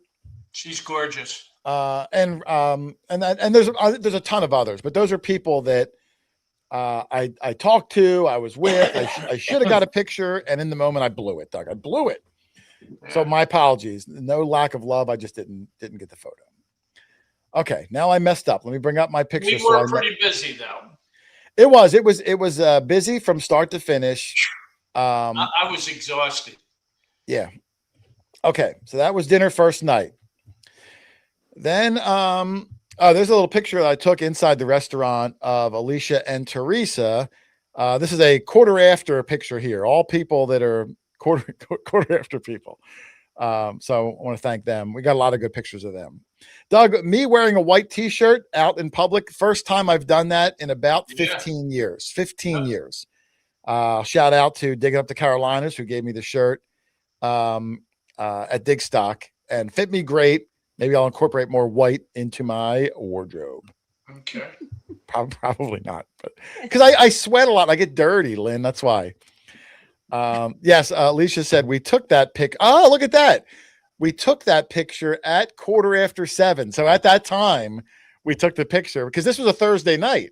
We should have been on the show, but we weren't. So thank you to the quarter after there. Okay. So next morning, we all went down into the town of Greenville. There's a little place called the Trail's End. It's a small little breakfast / coffee shop that everyone kind of mills around in. There's probably, I don't even know, 50 people in there at the moment. There were, I think, 300 people at the event. So you can't all get in there at the same time. I think they said that it was their busiest weekend ever, like in the history of the restaurant. Yeah. Everyone tries to frequent the local shops in the town, eat there, go to the Dollar General, whatever you got to get. You try to bring some revenue into the town to, be supportive of these people that allow, 300 strangers taking up the road, parking, it's a big rigmarole. So we try to do that. In this picture, I see Jamie. Here's our buddy Jeff. We meet a lot. Here's Pam. I can't see everybody, but if you see yourself, you see who I'm hugging there? Yes, the next picture, I got a picture of the Chicago guys. Alaska and Alan. Yep, there's John and Alan. They run the ID Me Challenge as part of Nokta at the event. I got some pictures of that coming up. They also run the Chicago Dig Fest, which event we've been to before.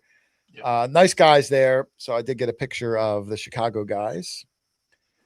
I don't even know the order of these pictures because I didn't think I was going to do this tonight, Doug. So they're kind of. Let me tell you.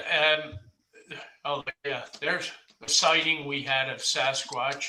Yeah, it's a coming of age thing. When you go to the Show Me Treasure Hunt outside of the trail's end, they have this giant, like 7 foot tall Bigfoot statue, and everyone takes their picture with it.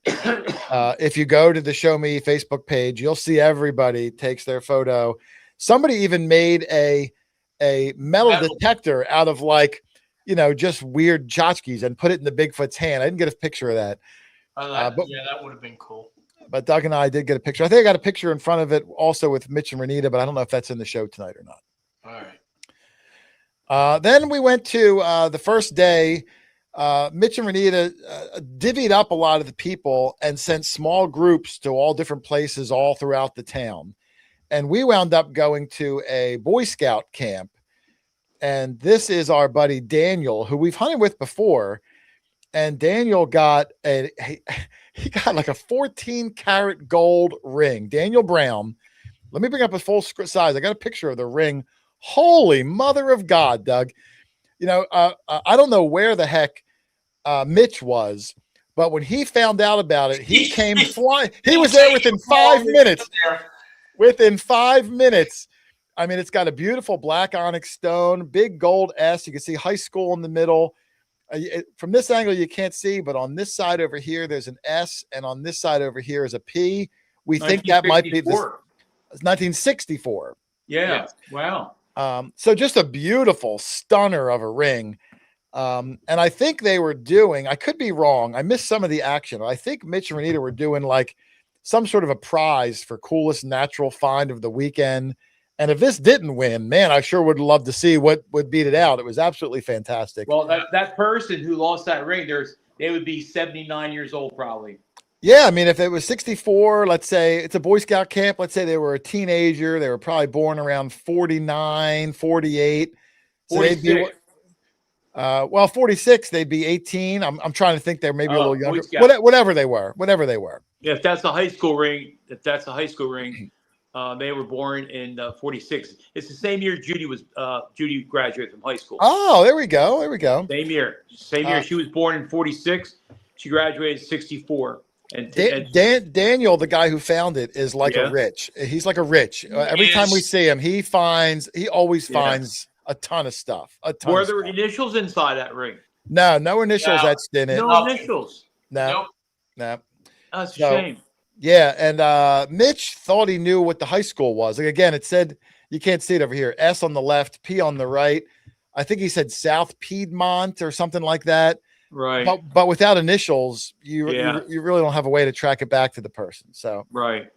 But obviously lost by a scout, probably in the mid 60s or so during the Beatles invasion. Maybe he was dancing to the Beatles and the ring slipped off his finger. Yeah, there we go. All right. So that was Daniel. I got a little shot on the grounds there. There was this old tombstone. I don't think the guy wasn't necessarily buried here, but just going back, the guy was, from the 1700s, early 1800s, which I don't associate all of Missouri with that kind of age, but, there were people out there living. So you very well could find large cents, reals, if there was people living in the area in the 1700s. Our family farm adjoins the Daniel Boone homestead, right? Well, Daniel Boone, his last days were in Missouri. Okay. That's where he eventually moved to. Oh, what part of Missouri? I do not. Okay, that's fair. Research it, Charlie. Yes, I will do that. So shout out to. I'm just saying that goes back. Daniel Boone. That's long. 17 whatever, and that's where he settled, and he actually died in Missouri then. So somewhere in Missouri. So you're talking about you could easily find large cents out there. I'm sure because they don't. The people I know from Missouri very rarely do, but clearly there were human beings out there at the time, so it's possible. Right. Yeah, look at that tombstone. Yeah, it goes back to 1700s. Yeah. Shout out to Treadwell Taxi, who said Daniel's ring, the guy was dancing to Iron Meatball as a throwback from an hour and a half ago. Okay, all right. He's Thank you. paying attention. I love when you throw things back. I love when things come full circle. Thank you very much. All right, so that was there. This guy, I think his name was Clayton. He had dug a Walking Liberty $50, maybe 10 feet from me. He was super stoked, and I don't blame him. So I ran over. I'm not going to show a lot of the natural finds tonight because that's going to be in the video. I don't want to ruin my video or someone else's. It's more just stills. But Clayton, great guy. We've hunted with him before. I think he's part of a group with Scott, the bandit, and there was a third gentleman. I forget his name. I apologize. We've hunted with them before at the last show me 2 years ago. Yep. Great fun. And Clayton is not that much taller than me. I think I'm actually taller than him. I don't know why. Squatting. I think I'm squatting. Aaron, okay, the bandit there in the chat. Aaron was the third guy in their group. I apologize to Aaron. And Clayton is not taller than me. Son of a gun. I'll tell you what the price right now, that coin there, that's silver, right? So obviously that's a nice find. Oh yeah, natural find. I mean, he was really stoked. So that was a good one. So excellent job for him. Then we went to Fort Benton, Doug. Now, Fort Benton is a documented Civil War skirmish site. There was actually a few skirmishes throughout the Civil War there. It was held by the Union. They were attacked. I don't know if the Confederates took it over, attacked again. I got this sign here. It goes about a little bit of the history. Doug posing with the cannon.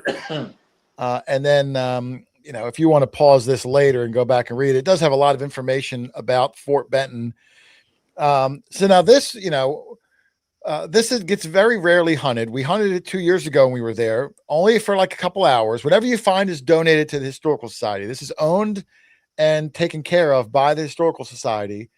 So if you find something there, you donate to them, they put it on display, but you really have an opportunity to find a real living piece of the Civil War that hasn't been touched since a Civil War soldier. And I'm leading up to that, Doug, because yours truly got something amazing at Fort Benton, which I'll show you in a second. So this was we only had a short time, I think like 2.5 hours maybe, to walk around and see what you could find here. Jason, can I interject something here? Yes, you may. I see where Daniel Boone died in 1820 in Defiance, Missouri. I'm not sure where that is. Okay. In respect to where you guys were. But his homestead, his grandfather's homestead adjoins our family farm. So he went from here to there. And I felt that's kind of unique that so far away, but that's where he died, in Defiance, Missouri. All right, there we go. If anyone out there is currently writing Daniel Boone's biography, he died in Defiance, Missouri. Thank you very much. Okay. Anyway, again, I didn't want to show a lot of people because this was all natural stuff here. I recorded a lot of finds here, which will be in the video. I don't want to ruin it. The one thing I did want to show was, if you remember when we were down 2 years ago, Doug, this woman's name, and I'm going to mess it up bad. I think her name is Amba, A-M-B-A. Amba, I believe. A-M-B-A. Yeah, I just spelled it. Thank you for respelling. Oh, okay. I think she found the slave shackles 2 years ago, which was on the thumbnail of the video I did. She found this awesome little piece, and I didn't record a video. Wow. Yeah, no, it's not from that time period. I had to look it up because I wasn't sure if it was. It was a medal given to scouts in the early 60s as a commemorative, 100-year commemorative to the Battle of Shiloh. So a lot of the things we found in this scout camp were all from the 1860s. I'm sorry, the 1960s. But I thought the image was great on there. And because I didn't film her live, it's not going to be in the video, but I wanted to give her a little shout out, which I thought was a really cool piece there from Amba. And I hope I'm pronouncing it right. If I'm not, I apologize. Now, let me just see, Doug, because I don't want to see if my picture is next, because I think it is. Okay. My picture is next, Doug. Now, let me preface by saying, yes, it is Amba. There we go. Confirmation from Rich and Renita. Now, before I bring the next picture, Doug, we all have bucket list items that we always wanted to find, but have eluded us for many, many years. And for me, a bucket lister is something that is an obtainable thing. You just haven't gotten over it. So like everyone's bucket lister is like $20 gold eagle and pine tree shilling, of course. Yeah. But things that you that you could easily get but haven't, like Doug's Flying Eagle or whatever you have. Well, my biggest bucket lister, at least in the top 2 or 3, definitely the top relic bucket lister, is a Civil War 3-ring bullet. And when we're actually hunting at Fort Benton, a documented Civil War site, I dug my first one ever. And man, Doug, I was stoked. I probably screamed out like a little girl. I don't even remember. I saw it in the hole. I knew what it was instantly. It was an incredible experience. I actually wound up finding 2 of them. So I was just thrilled with that. Finally knocked one off the list at an actual Civil War skirmish site. I put a big picture up on Facebook, Doug. The last guy that held that before me was literally fighting for his life. And I just thought that was incredible. Or running for it. Or running. The bandit said I did scream. He's probably right. And I'm not even embarrassed by it. I took a bunch of. Now, Jason, can you tell if that was Union or Confederate? Well, I asked a bunch of people that are more familiar with them down there, and they all thought it was Union. But what they said was, it clearly was a drop. Yeah. So if a Union guy dropped a bullet and the Confederate guy's chasing him, the Confederate guy's going to pick it up and he's going to fire it. So it's just like it was a hodgepodge of craziness back then, Right. But I believe this was like a more common one. It's not like a fancy, rare one by any means, but it was my first. It was an honor to be able to even detect there at all. And I was super thrilled to find that and cross it off my list. I want to thank Mitch and Renita for making it happen. Joe Bell, Scott Cash, who brush hogged the whole area a week before to even let us be able to hunt there. Yeah, he showed us where he brush hogged, and that's where we concentrated. Yes. 10 minutes you had it. Yeah, it was very thick there. I actually got a second one. Doug got a couple of them. Alicia got one. I got a few pictures here. There's Alicia's. I don't know if Alicia's got one before herself. She may have, but she got a nice drop one there also. So they were all the same, 3 ringers. No, there was different ones. No, they were all different. Yeah, Doug got a Williams cleaner. Cleaner. Yeah, cleaner has a weird shape to it, right? Yeah, well, it has like a weird base, almost like like a wine glass. I guess it cleans out the black powder. Is that why they call it a cleaner? Or maybe it cleans the sides of the barrel as it comes out. Right. I'm not really sure. Yeah. But there's a lot of them. So it was really nice. So awesome one there from Alicia. Yeah, it's a nice one. Doug had some also. I got a little picture of the 3 of us, all of us holding up our 3 ringers, all of them natural finds, all of them at a documented Civil War skirmish site, which was fantastic. You can see in the chat, Larry, 5 Mile Relic Hunter, found 2 himself. I don't know did I get a picture of the looking to see. I think I got a picture. At the end, the Historical Society representative came and we laid them all out, everything that we were donating. There was probably maybe 30, 40 3-ring bullets. There was a skeleton key. There were some buttons. There was a couple coins. Wow. We found some decent stuff, and all donated there, and they were really pleased with that. It's very rare to get access to metal detect on a documented battle site. It's very, very rare. So, right. If you get an opportunity in life, even for an hour or two, man, it's exhilarating. Yeah. And make sure you're super respectful about it. Right. It's not only is it super cool, but it's also hollowed ground. People died there. Ground, it's a different level of respect. It was one of those things where I was just awestruck to be there. And when I found that, I was really excited. So that was my little thing there. That was at Fort Benton. Super stoked. And I see Barb's is there. Barb's in the chat. Yeah. A lot of Southern people down there found thousands of Civil War bullets. I'm not saying they're rare by any means. I'm just saying from my area, I've probably dug over 1,000 large cents, but people down there may have never dug one. Well, Jason, what we find here is similar to what you're talking about. We find musket balls here. We find musket ball. We find a lot of Rev War stuff, not a lot of Civil War stuff. We find musket balls here from 1700s. Yeah. So I'll tell you what, Jason, not too far from here though, you could find 3 ringers. Once you get out towards Chambersburg, PA, getting closer to Gettysburg, you'd find three ringers. Yeah, you could. It's a little outside But of we our don't. normal. It's a little far outside of our normal hunting area. Yeah, 2 hours away. Yeah, so we don't get out quite that far, but you certainly could. And Doug has found three ringers up here. He found one in the river once. You can find them. It's much rarer than down south, but I've never gotten over one until this weekend. Well, keep in mind, guys, that Philadelphia area had 13 Union Army training camps around Philadelphia. Yeah, I guess Bucks County had a few, right? Bucks County had the Bucks County Brigade at Camp Lacey, and they marched right through my town on their way to Philadelphia and down the peninsula. And on their way, they dropped a couple. So Right. Yes. Right. Well, they never dropped one in front of me, Doug. Well, they like me better. Yeah, they do like you. All right. So anyway, we left Fort Benton and we went to the meet and greet. If you've never been to a metal detecting event, typically the night before you do a meet and greet, that way everyone can hobnob and talk and not take time out of the actual hunting day. The meet and greet was at the city park right across from that trail's end where the Bigfoot guy was. Yep.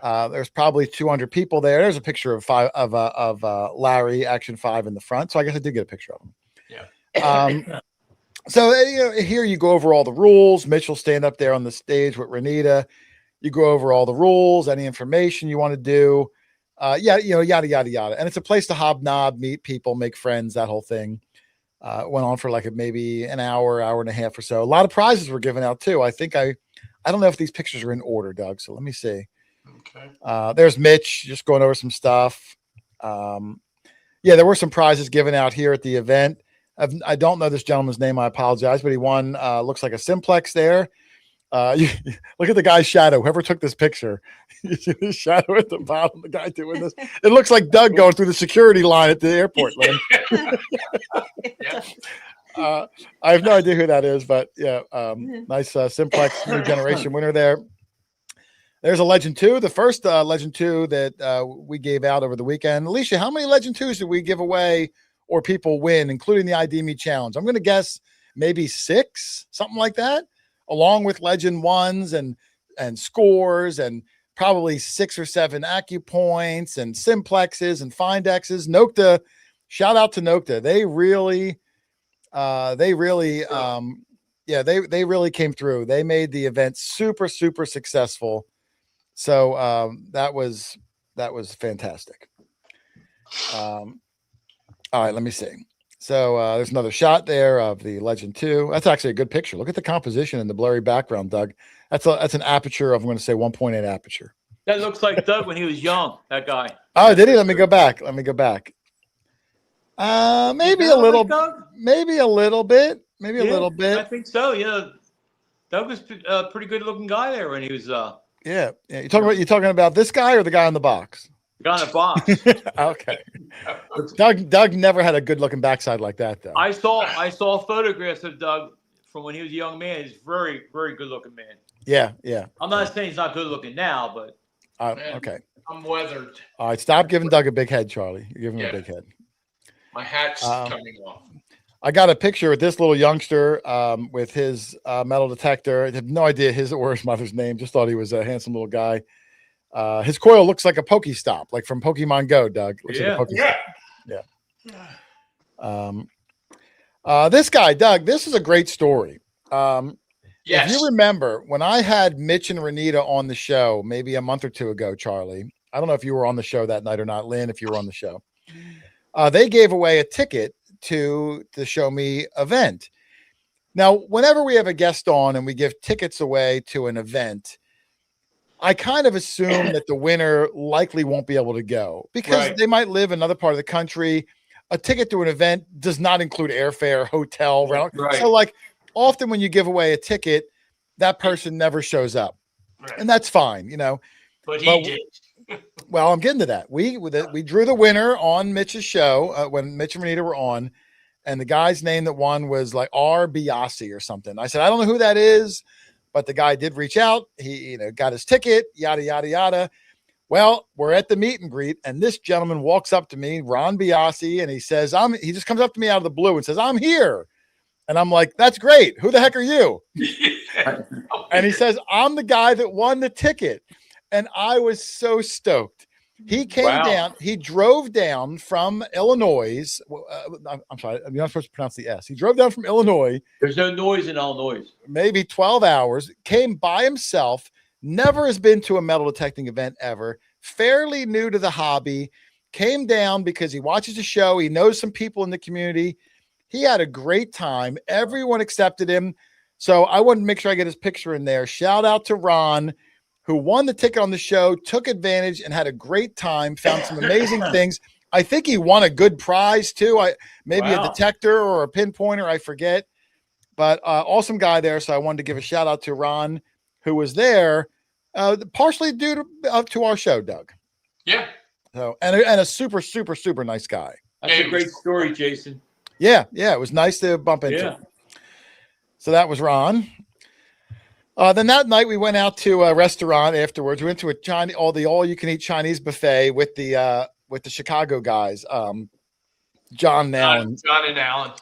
Let me give some free advice. Go ahead, Doug. You tell them about the Chinese place. Never go to a Chinese buffet that closes at 9:30 at 9 o'clock. We got there at 10 after 9. There was a lot of the places Plenty around of places to sit, but the food wasn't all that great. I thought the food was decent, but there was nowhere around to eat. Like you said, you're kind of like off the beaten trail a little bit. The next closest town that had like I'll say nightlife, but like where restaurants were open later was like 40 minutes away. So we left a meet and greet. We drove out to this town, Poplar Bluff, the same town that Doug and I stayed in last time, where we had the squatter in the basement, Charlie.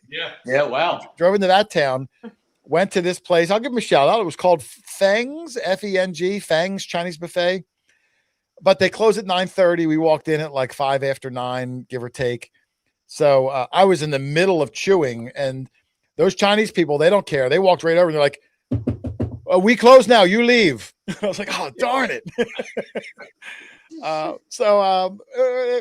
We got some good food in. I had the frog legs, typical Chinese buffet. I don't have to explain to people. Oh, yeah, frog legs. They had crab legs too, Doug. You don't get a lot of crab legs. I didn't get any. Yeah, well, John did. John got some crab legs. Yeah, crab is bait. All right, not to me. Crab legs are good. All right. Then the next day, Doug, we go to the main event at Otaki Lake. I did not take this picture. This is from their website.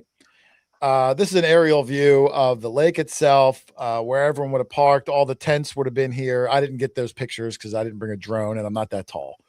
Yeah. But this is the basic land. Beautiful. I thought you were hang gliding that shot. I wish. I always wanted to do that. I never did it.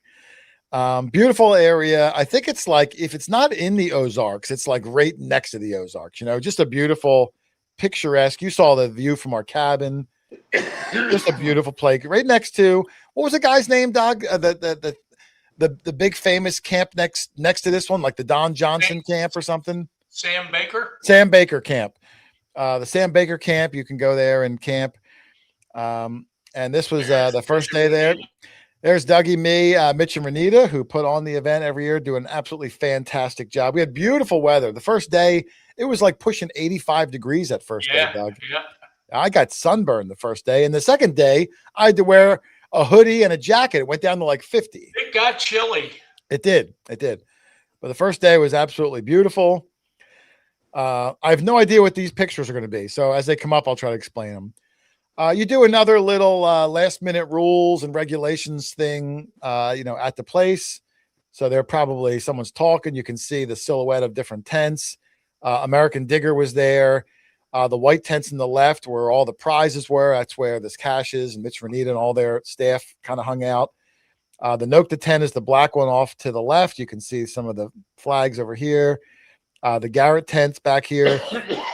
You had Joshua Paul from Vets Dig Beeps. Sorry, geez. He was there with his family. Casey and Chris were there from Excalibur Shovels. XP got there.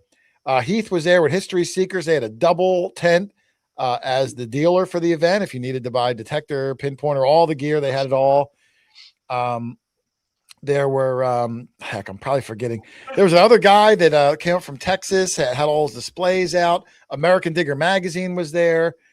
Food trucks, the whole deal. If you ever been to a big party, you know how it works. I don't have to explain to you how it works. How about that Chinese company? Were they there? Remember they're up at No, Quest was not there. No. And Mind Lab, again, Mind Lab, disappointing the community. No Really? Mind Lab there. No Really? representation. There was no Mind Lab Detexpert. What's that all about? They're pulling away. They seem, this is just my interpretation. Okay. Is they're so invested in gold that they're putting all their resources out west, gold hunts only, running their own hunts, and all of the smaller hunts in the middle of the country, East Coast, they seem to be pulling away from. Interesting. And I don't blame Debbie. I think Debbie's fantastic. Debbie Right, works she for is. the. She's very So nice. yeah, I don't blame Debbie. I just think Mind Lab upper executives they seem to be at least pulling away from the hobby that put them where they are. So shame on them, Doug. Shame on them. Yeah. But Nokta was there, and Nokta, I'm proud to say, was center stage and the rock stars of all the manufacturers. Yeah. With Garrett in second, and then XP was there for a little bit, but Nokta, absolute rock stars.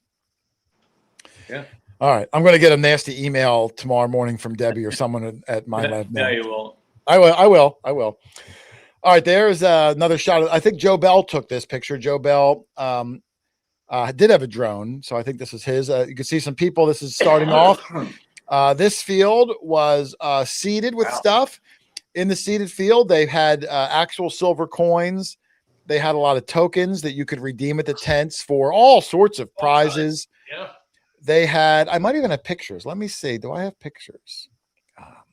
Like I said, I wasn't really prepared for this necessarily, so I don't know if I had them or not. They had these covered wagons that you could actually rent and stay in them. They were like little mini Airbnbs. And at nighttime, they glowed like from the lights on. It was really, really cool. But there was a bunch of those around. You could bring your RV there. There's a lot of RVs. Claudia's RV was there.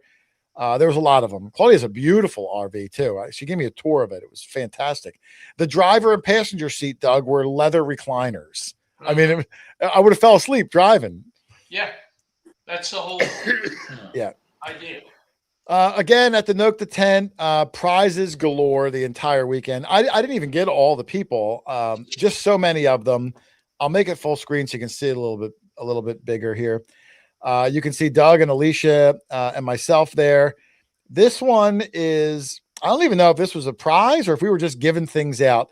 I printed out 200 of those little pictures, Lynn, that I give you to take to events. Right. And we were signing them. Doug, when I left my whole box of pictures there, I probably had 60 or 70 left. Renita messaged me. I left them maybe in the cabin. I don't even know where I left them. Really? She's going to bring them to the Heartland. I can't believe it. Oh, Yeah. awesome. Good. So, Good.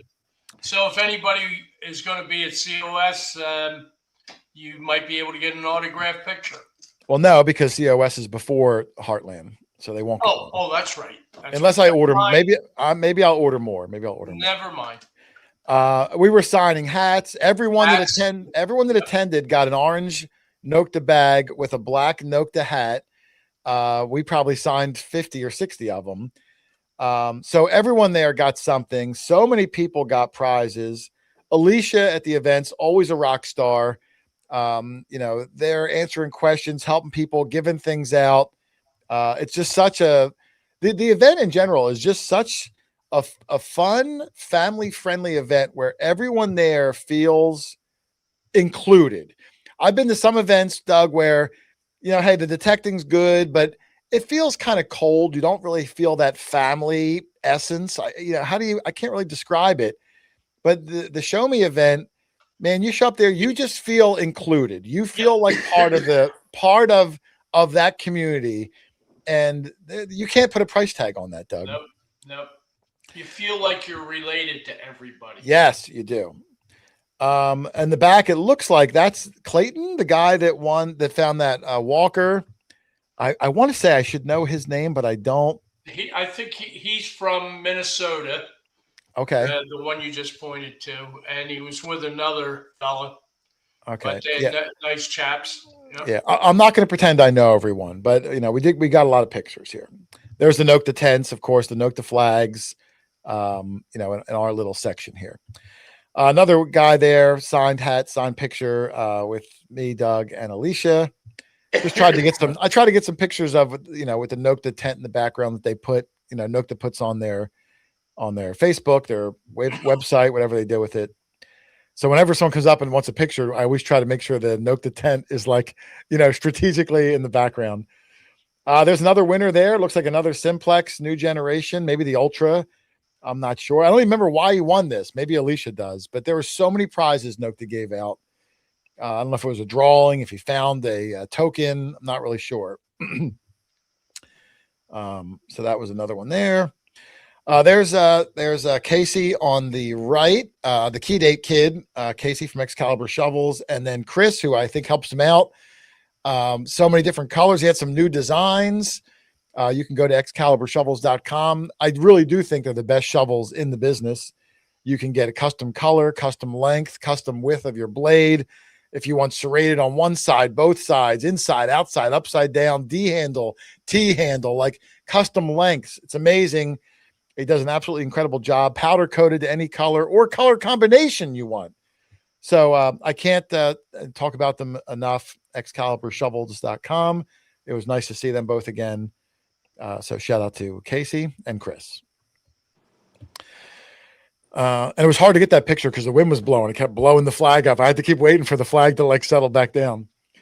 At the end of the first day, Mitch and Renita, the whole Show Me cast did a night hunt, and it was pitch black. Although down there, Doug, because there's no smog and street lights like we have up here, when the sun goes down at night, you can see all the stars. Lynn, I saw Venus, like the planet There Venus. it is right there. Yeah, I think that might be it right there. Yeah. I saw it for the first time ever because it's just so nice.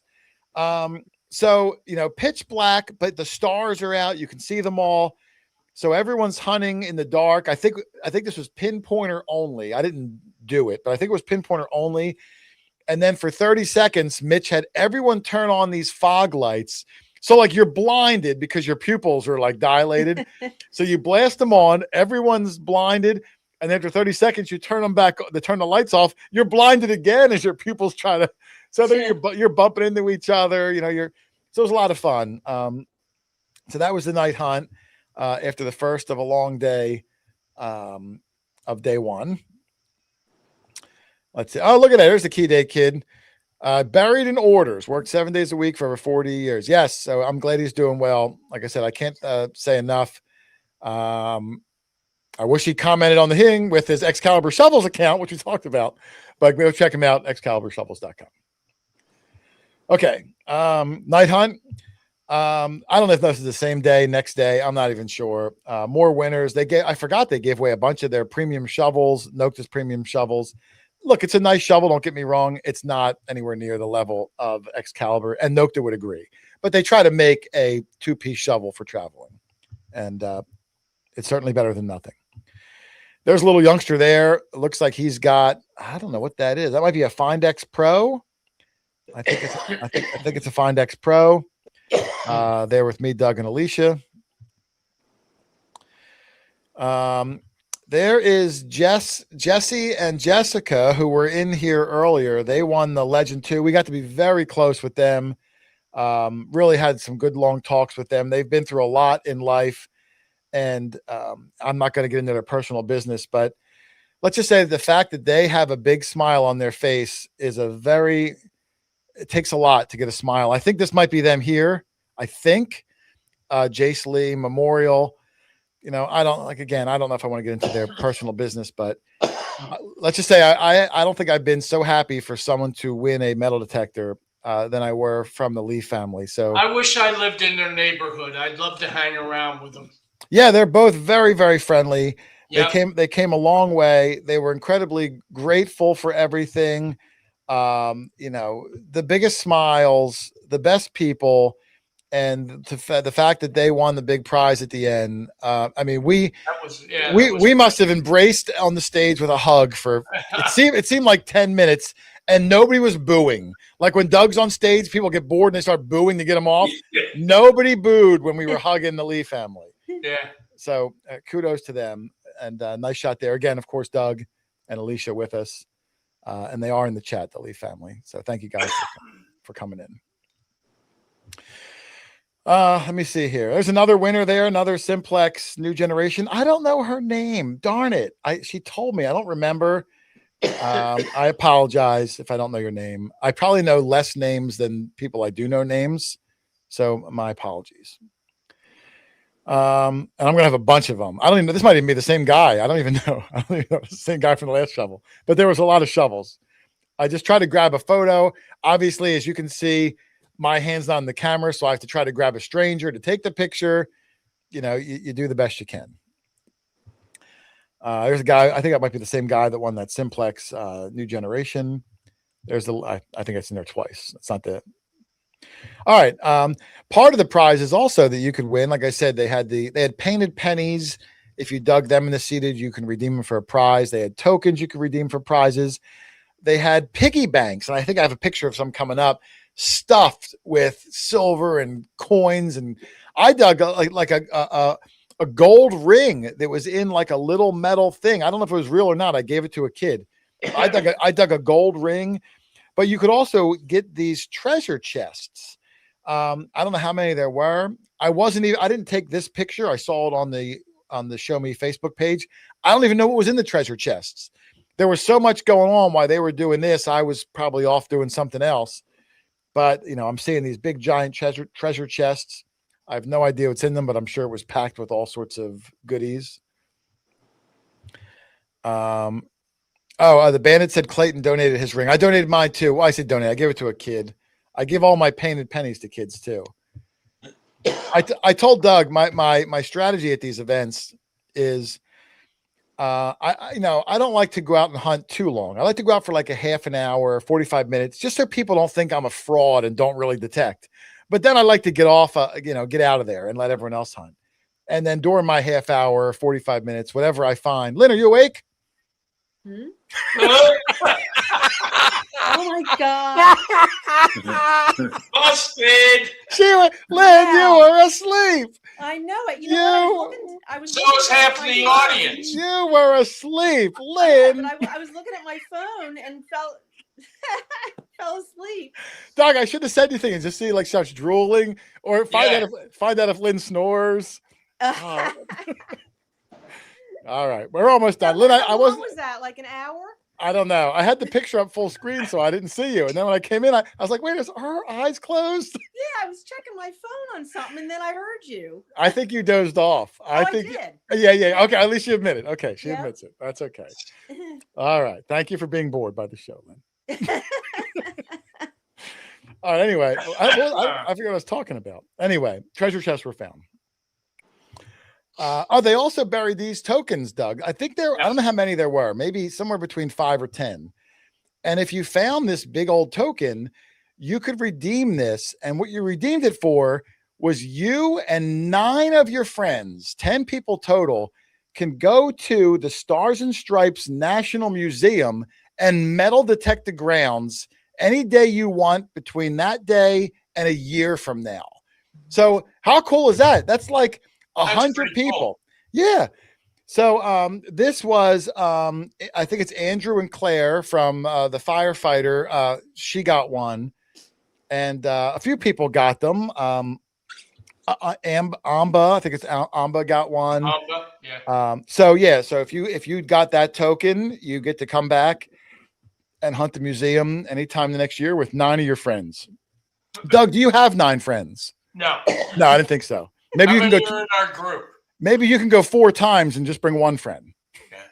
Yeah. But no, awesome prize there. Let's see. I put up some random pictures of just people's successful day ones. I have no idea who found this stuff. I just grabbed it off the Show Me site. So 2 separate pictures. The one on the left, you can see some of the pigs. Little pigs there. Yeah, I think I have a picture of Marla with one. This person won a legend. All these coins that they got out here. I'll just let these roll so we're not here all night. Again, I have no idea, but Wow. that's just the average person's finds. Is that mostly silver? There was a lot of silver. I Lot mean, of I silver. can't tell. I see these are all Merc dimes. I can see. Mhm. Wow. These are all this. I don't know who found this, but I get the impression that this person is a real is a really quick, probably younger treasure Like hunter. Daniel. It like Daniel. It looks like a rich type pile. Wow. I don't think this was Doug. That's all I'm saying. You know what I mean? That's But there's crazy. a ton there's a pocket watch up there, some 3 ringers. Indian cents I see there. Indian cents. Yeah. These are all $half. I don't know if they're clad or if they're 40%ers. They might be. I'd have to think the ones in the flips are silver. Someone said rusty thing in the corner. It looks like an ox shoe, right, Doug? Yeah. An It ox does. shoe. Yeah. Yeah, Magic Man Texas said it looks like Daniel Brown's. It could be. That guy, man. Yeah, he's. Yeah, he's good. Yeah, the gold ring guy. Yeah, I think you're right. I think he made his entry fee times 4 or 5. Oh, his gold. Oh, yeah. They're saying his gold rings in the picture. There's his gold Yeah, ring right plus there. all the silver he had. It was unbelievable. Yeah, he's good. He's good and he's fast. Yep. All right. So there's one there. Let's see.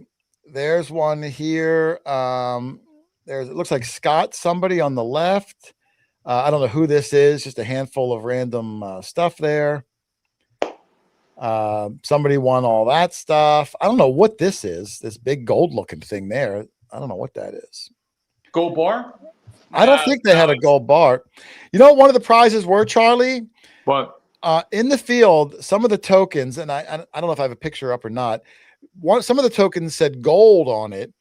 And when I asked them later, I said, well, what did you get that was gold that you redeemed it for? It was these new gold back bills. Have you seen them, Charlie? Yes. It was the first time I ever seen them. They are really thin. cool. Yeah, Well, they're real thin. they're bills. Yeah, but they're real thin, right? And I think there's actual gold on them. Yeah. And then, they might have a face value of X amount, but there's probably Right. more gold. So I don't know. I want to look into them. I might buy a couple. They're really beautiful looking things. Well, right now there's a big thing on the internet. You can buy gold bars, but they're real tiny ones. They're real tiny. Yeah. Oh, like a 1 gram or something. Yeah, I don't know what they are, but they're real tiny, and you can buy it like monthly. You can do a monthly. Oh, like a payment. Subscription. You get one every week. Subscription Like once a month, a little tiny gold bar. Yeah. It's Can you kinda do cool. like I did in the 90s where you get like for a penny 12 grams of gold, and you got to buy 4 of the year, but you never do? I used to do that with the CDs, like the BG, Doug. Mm. Doug has no idea what I'm talking about. All right. There's some more people there. I don't know who, look at all that big pile of stuff. And there's some of the pictures and hats that we all signed on the right. More finds. Just, so many people. And this is just a small sample. There was 300 people there. And most of the people probably had a pile similar to these. There's an AccuPoint pinpointer up there. Someone won. There's another one there. There's so many of them. Wow, look at that. Yeah. That might be Lana's. That might be Lana. I have a picture of Lana coming up. I think that's hers. I'm not sure. This is Crazy. the Bandits. That was his. One of those were the Bandits. BMG. That was the music club. Yeah. Or maybe the Columbia. I don't know. Don't tell them I owe money though. I'll make this larger for a second to share some of these. This is the ID Me challenge. Doug, do you know how the ID Me challenge works? No, You were there, Doug. You were standing right next to me. I didn't watch the event Okay. unfold there. I was trying to give Doug some talking time, but he That's doesn't know. okay. So I'll do. So the ID Me challenge is, John and Alan come to the events, and you can sign up. What they do is they bury like 15 targets. You have to have a team of 3. So the 3 of you will go out. You swing over the 15 targets in the ground, and you have to write down what you think they are. But it could be anything. And not only could it be anything, but in the hole can be multiple things. It could be a set of keys. It could be 2 dimes and a nickel. It could be a the spring off of a mouse trap. You know, it could be anything. So it could be really difficult. A little bit of luck, difficult, experience helps. And then whatever team does the best, wins the big prize. This was the team that won. You'll recognize if I go left to right, obviously Alicia, the Nomad, Larry, 5 Mile Relic Hunter, who's in the chat today, was on the winning team. Our buddy Chris Bark, who is in the chat today also. Barky. Do you pronounce the E? Yes. Okay, my bad. Barky, Chris Barky. I forget this guy's name, Doug. I know it. Alicia, if you're here, help me out. I forget his name. This was their team, and they won. The winners of this was wait a minute. The bandit said Clayton said he's taller than me. Get out of town. Have him call. How tall is he? Let me see. He might be. I don't know. But all 3 members won Legend 2s. The brand. Okay, there we go. Ed. Oh, that's Hi Ho Silver. Okay, Ed Hi Ho Silver. Okay, in the center there. They all won Legend 2s, the brand new $1,000 Nocta machine, donated from Nocta. So congratulations to all of them. And Larry, he was having some sort of an issue with his Legend. So he had to use a double score that he's not as familiar with right before this, and still managed to get enough right to eke out the win. So that was the first win for Larry of the weekend. But congratulations to the whole team. Of course, you got Alan and John over there. I think second place, I don't know if pictures of all of them. Maybe I do. Let me see. I think the second place team all won AccuPoint pinpointers. So congratulations to those guys. I think that's Scott in the middle. Yeah, there's Scott, Aaron, and Clayton. There they are right there. Okay. Now, Clayton does look tall. I don't know, though. I don't think he doesn't look that tall. I'm not sure. I have to get to the bottom of this. But I think they took second place. The third place team won the Nocta 2-piece shovel digger things. I forget there's a name for it. And then I think there was a fourth place team, too, that won, Nocta Finds bag. So normally I didn't think there was a fourth place team. So all 4 places placed. So congratulations. I think there was only 14 teams that signed up. So heck, one quarter of the teams that signed up won prizes. Yeah. I believe they're going to be, the ID Me Challenge is going to be at Detecting the Heartland. We'll be there, Doug. So if you're going to that event, look out for them. I think you can even show up to Heartland if you don't have a ticket to the Heartland event and maybe still do the ID Me Challenge. I could be wrong. But I think you might be able to. So maybe we'll find out before then and give a honest answer. Put your skills to the test. Let me see on my thing here. Okay. So now after this, Doug, the next picture, I'm going to let you briefly, Doug, I don't want this to be an hour and a half, briefly explain to people, Doug, what you were raffling off at the event, please. I raffled off my official one and only Dog Tag Doug belt buckle and belt with dog tags that I have found lining the whole belt. Wow. Do you have a picture of it by any chance? I do not. Like I said, I wasn't prepared to do this tonight. I do have pictures, but they're not ready. Okay. I've showed it before. Doug made me. Hold on. I have this, Doug. Yeah, hold up yours. Yeah, I have mine.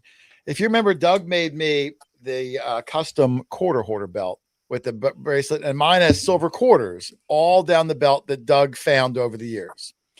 Well, Doug had a second one made for himself that were all dog tags with a Dog Tag Doug belt buckle in the center, made of all sterling. I don't know, what was it, like 6 ounces of silver, Doug? A little over 6, yes. And Doug raffled it off. I didn't even know Doug was doing it. I was a little bit surprised because I thought it was like one of those heirlooms for Doug, but he said no. He said the one he made for me was an heirloom. He just made his because he gave the guy extra silver. Good. Yeah, I had, and I still got plenty of silver, but yes. I'll never wear it, and I'm very uncomfortable carrying it to an event because I'm sure to lose it. So, yes. All right. Well, anyway, with all that being said, after all this, we did the drawing for Doug's silver buckle. There was a ton of people that had tickets, so there was a big group around. Doug was given the instructions on what they had to do. This little boy over here, which is Joshua's son, the Vets Dig Beeps' son, drew the winning ticket. Doug pulled it out, could not read it, so I had to walk over and give him my glasses. And the winner of the Dog Tag Doug belt buckle, that guy right there, got a good shot, is Larry, 5 Mile Relic Hunter, fresh off the win from his Legend 2 metal detector. Wow. Yeah. It's an absolutely stunning belt. You can see a picture of it there. Larry, I thought it looked to me like Larry was almost in tears. Now, I don't know if he was embellishing. He was really, really stoked to have won that. It's an absolutely gorgeous belt. I think didn't you also include something else with it, Doug? Like two 1 ounce 999 fine troy ounce of silvers. Okay, so even more silver. And you know what? I do have pictures of the belt here, Doug. I lied. I have pictures of the belt. Okay. So there's some pictures of, just some of the dog tags that are on there. The whole thing, the belt is custom, the whole thing, one of a kind.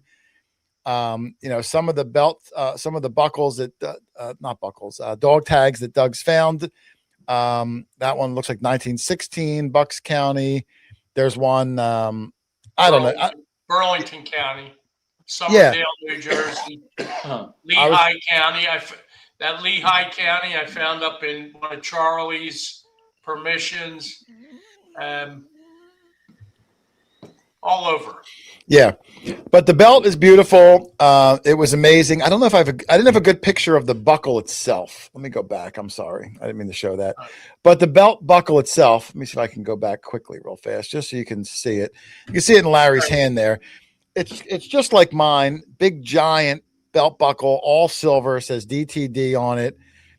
So it was a great moment. Larry, it was great I didn't care who won it, but it was nice that we knew them. You know what I mean? Larry, fantastic guy.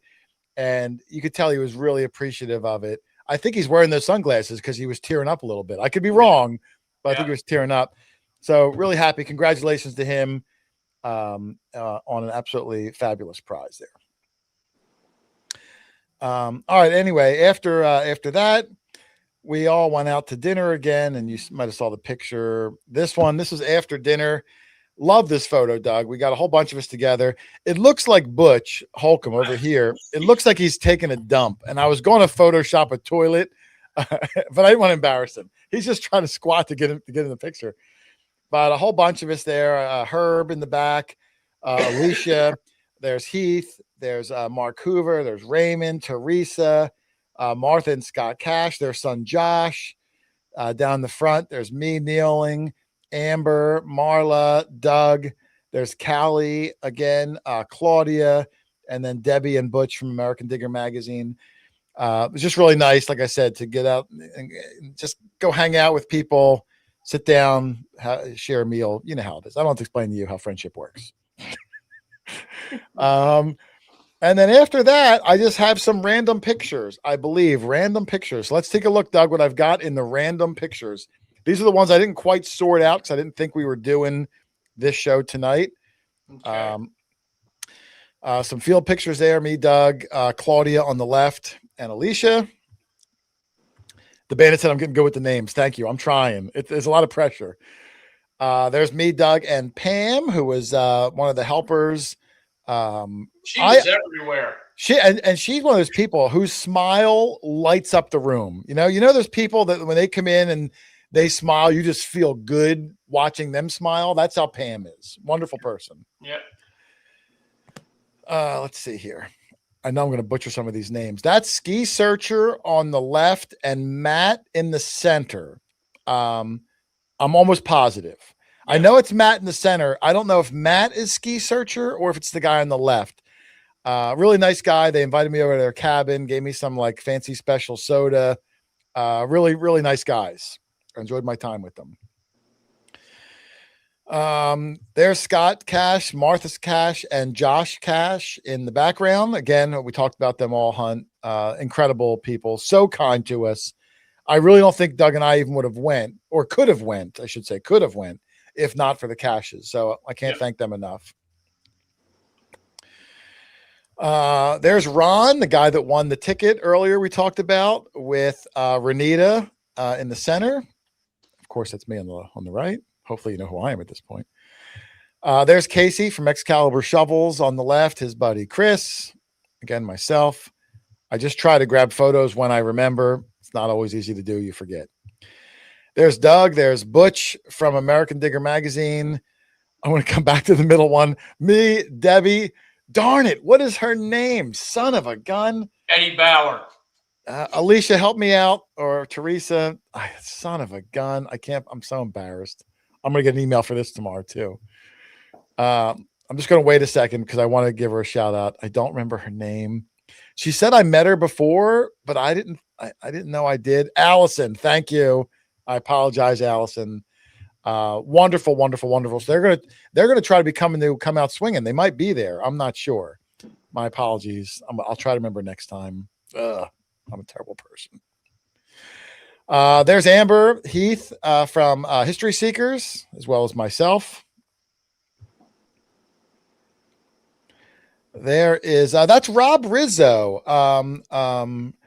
history digger, a really nice guy. I'd met him at Digstock.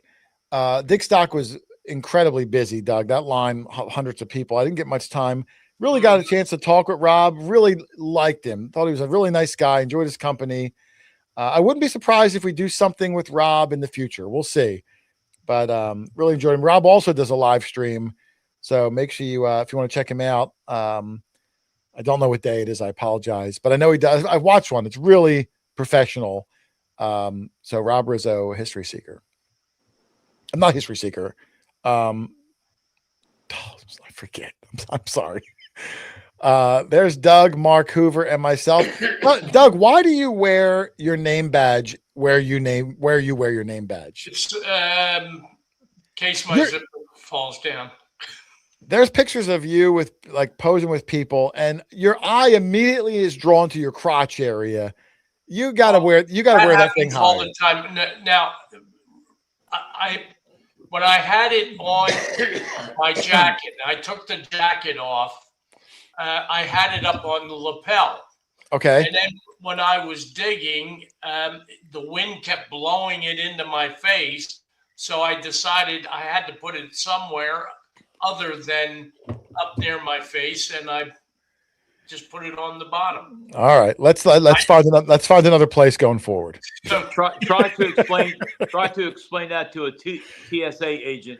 Yeah. Well, there was pictures with Doug next to that little boy who drew his ticket, and like your eyes immediately drawn to Doug's crotch because there's this thing swinging there. We gotta find a better. Whether I've got the no, it does not. No, it doesn't. We gotta find a better spot for it. That's Mark Hoover. There's Chris Heimsoth, a good friend of ours. We've known for many, many years from Missouri. Chris took some fantastic pictures. Yeah. If you go again to the Show Me Treasure Hunt Facebook page, Chris put up a lot of really good photos. So shout out to him, super nice guy, and he digs some incredible things. That is Launa. I think it's pronounced Launa. I believe it's pronounced Launa. She's a potter. Mugs, if you remember. All those mugs. Yep. Yeah. I was texting her yesterday because she made this 2-foot tall vessel with a whole Civil War scene of a story around it. Mm-hmm. And my wife saw it and wanted to know, like, how did she make it? What was her technique? So we were texting with Lana. Super nice person. Again, the smile that lights up the room. Great people there, Lana. That is Sandra on the right. I don't know the gentleman on the left. The story with this was at last year's Show Me Treasure, which we didn't attend. Each of them dug a broken piece of this U.S. belt plate. The gentleman dug the majority piece on the left, and Sandra dug this piece on the right. They didn't know they dug pieces of the same buckle until after they got home and looked on Facebook. So this year they both brought their pieces back to get a picture of them together. So there it is. Yeah. And And not only that, but because the gentleman got the really big piece, Sandra gave him her little piece. So now it's back together in the case with that belt plate. So I thought that was a really wonderful little. That's pretty cool. Yeah, wonderful little gift there. And Sandra was nice enough to give me an Indiana dog tag that she had found. Oh, is she from Indiana, Sandra?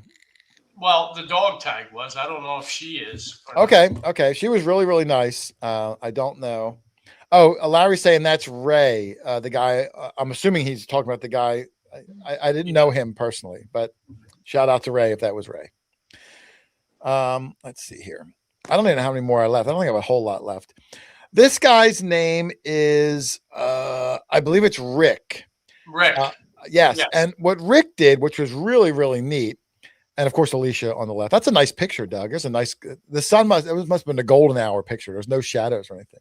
And this guy is really talented. I got a bunch of pictures. Yeah, Rick makes these custom display cases. If you are a detectorist or anything really, he's a woodworker. The design of the detectorist there is all inlays on there.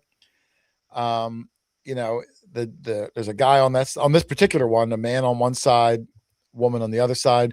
All the drawers come out felt lined. Drawers. This particular one is a 4-drawer one. The knobs are coins. Yeah. There's like a Walker, an SLQ, a Buffalo nickel. Really, really beautiful works there. Rick Duvall. Yep. So if you want to pause this, if you want one, he doesn't have a website or anything, but you can copy that right there, his phone number and or email. Reach out to him. He was nice enough to give me a display case I brought home. It survived. I'm going to utilize it. Really talented guy, super nice guy, does great work. So I'm someone that always loves to look for new and interesting ways to display my things. And he showed me some pictures that were just unbelievable that he made.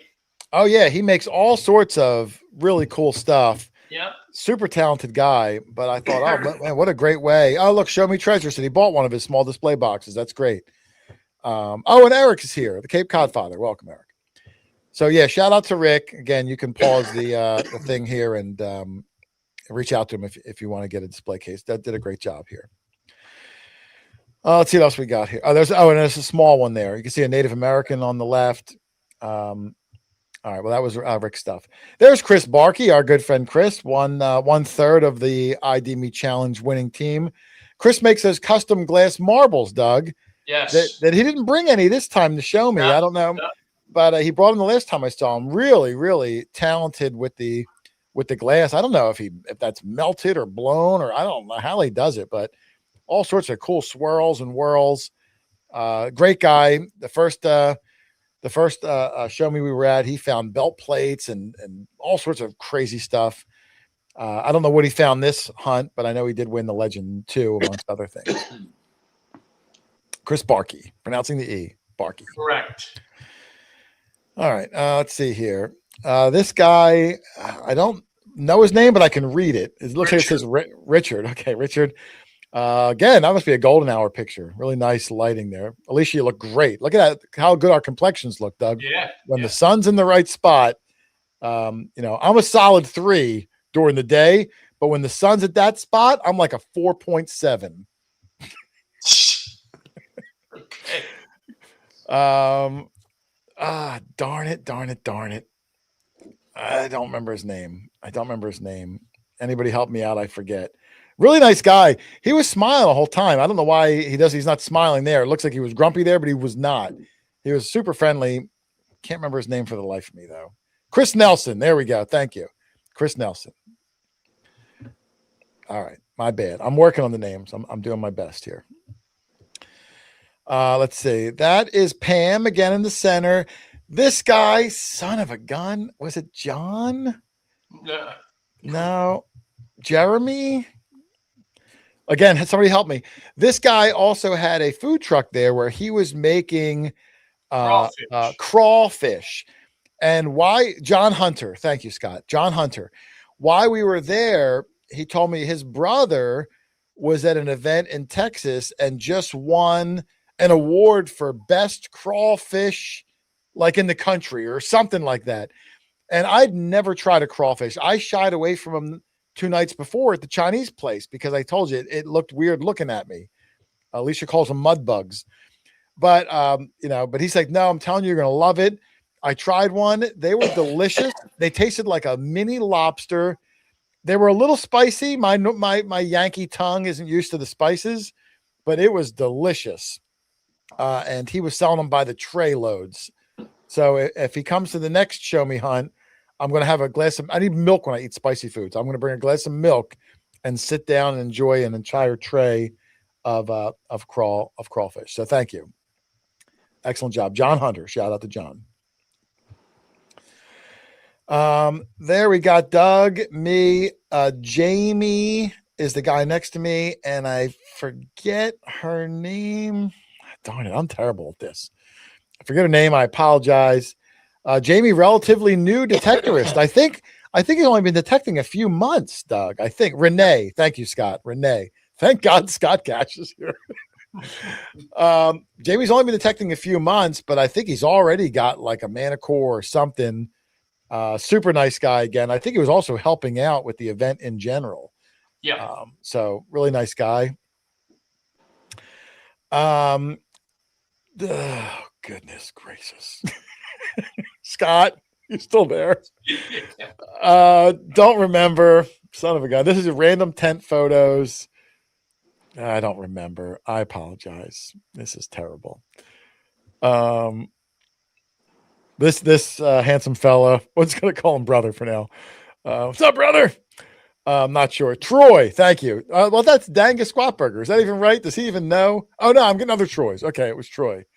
Yeah, it says zoom in on the name badge. I tried to zoom in, but I can't zoom with this slideshow.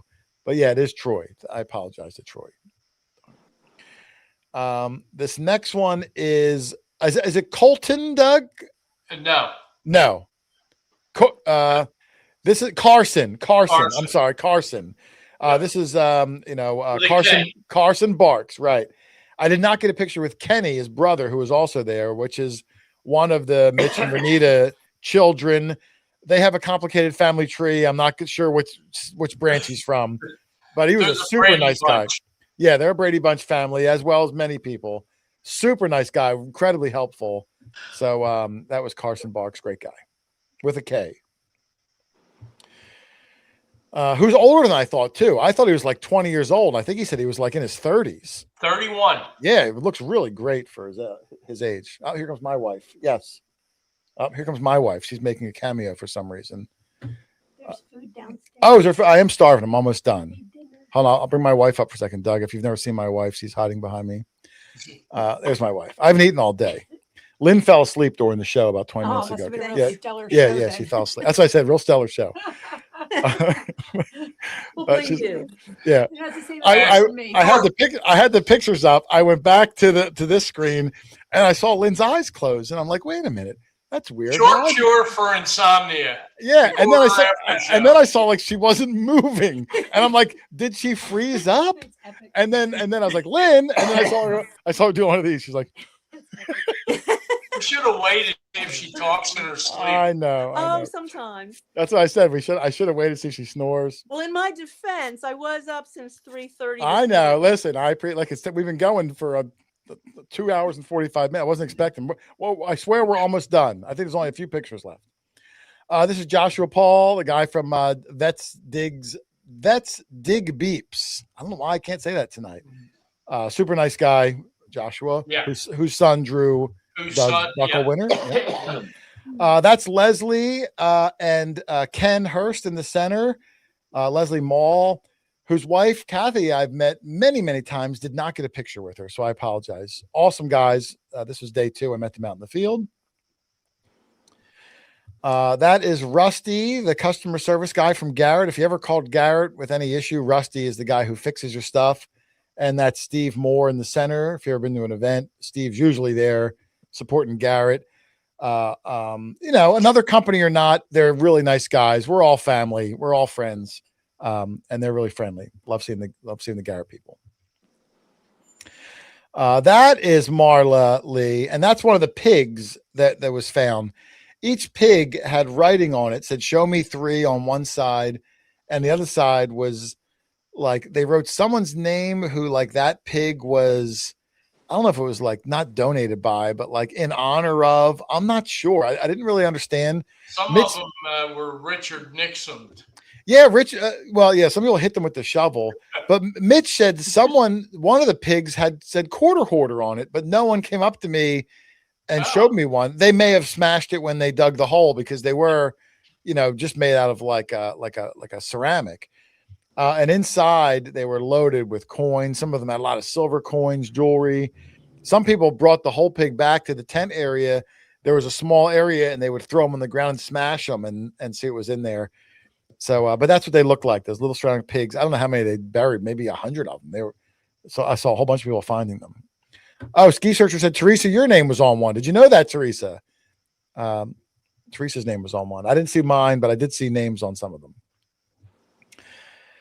I already showed that picture. It's a duplicate one. That is, wait, I know his name. Son of a gun. The guy who makes the knives, Brady Epperson. He makes these custom knives. They are so cool. That he naps. He does the napping. He does a great job. He was trying to trade me for one at the end of the day, but I just wasn't sure what I would have to trade. That's always an awkward thing. But super, super talented guy. He comes to a lot of the events. I've seen his work before. It's always really awe-inspiring. I think there's a picture there of some of them. He carries them around in those really nice cases. These are his pictures too. I got them off the Show Me site. But remarkable work, all different, all one of a kind, all really unique. So shout out to him. I think we're almost done. There's another one of Pam. There's Joe Bell in the background. In the back, yeah. Joe does get a little cameo there. Yeah. Joe Bell. I didn't get a picture with Joe this time. But I did get him in there. Some random people, more finds. I thought that was really cute.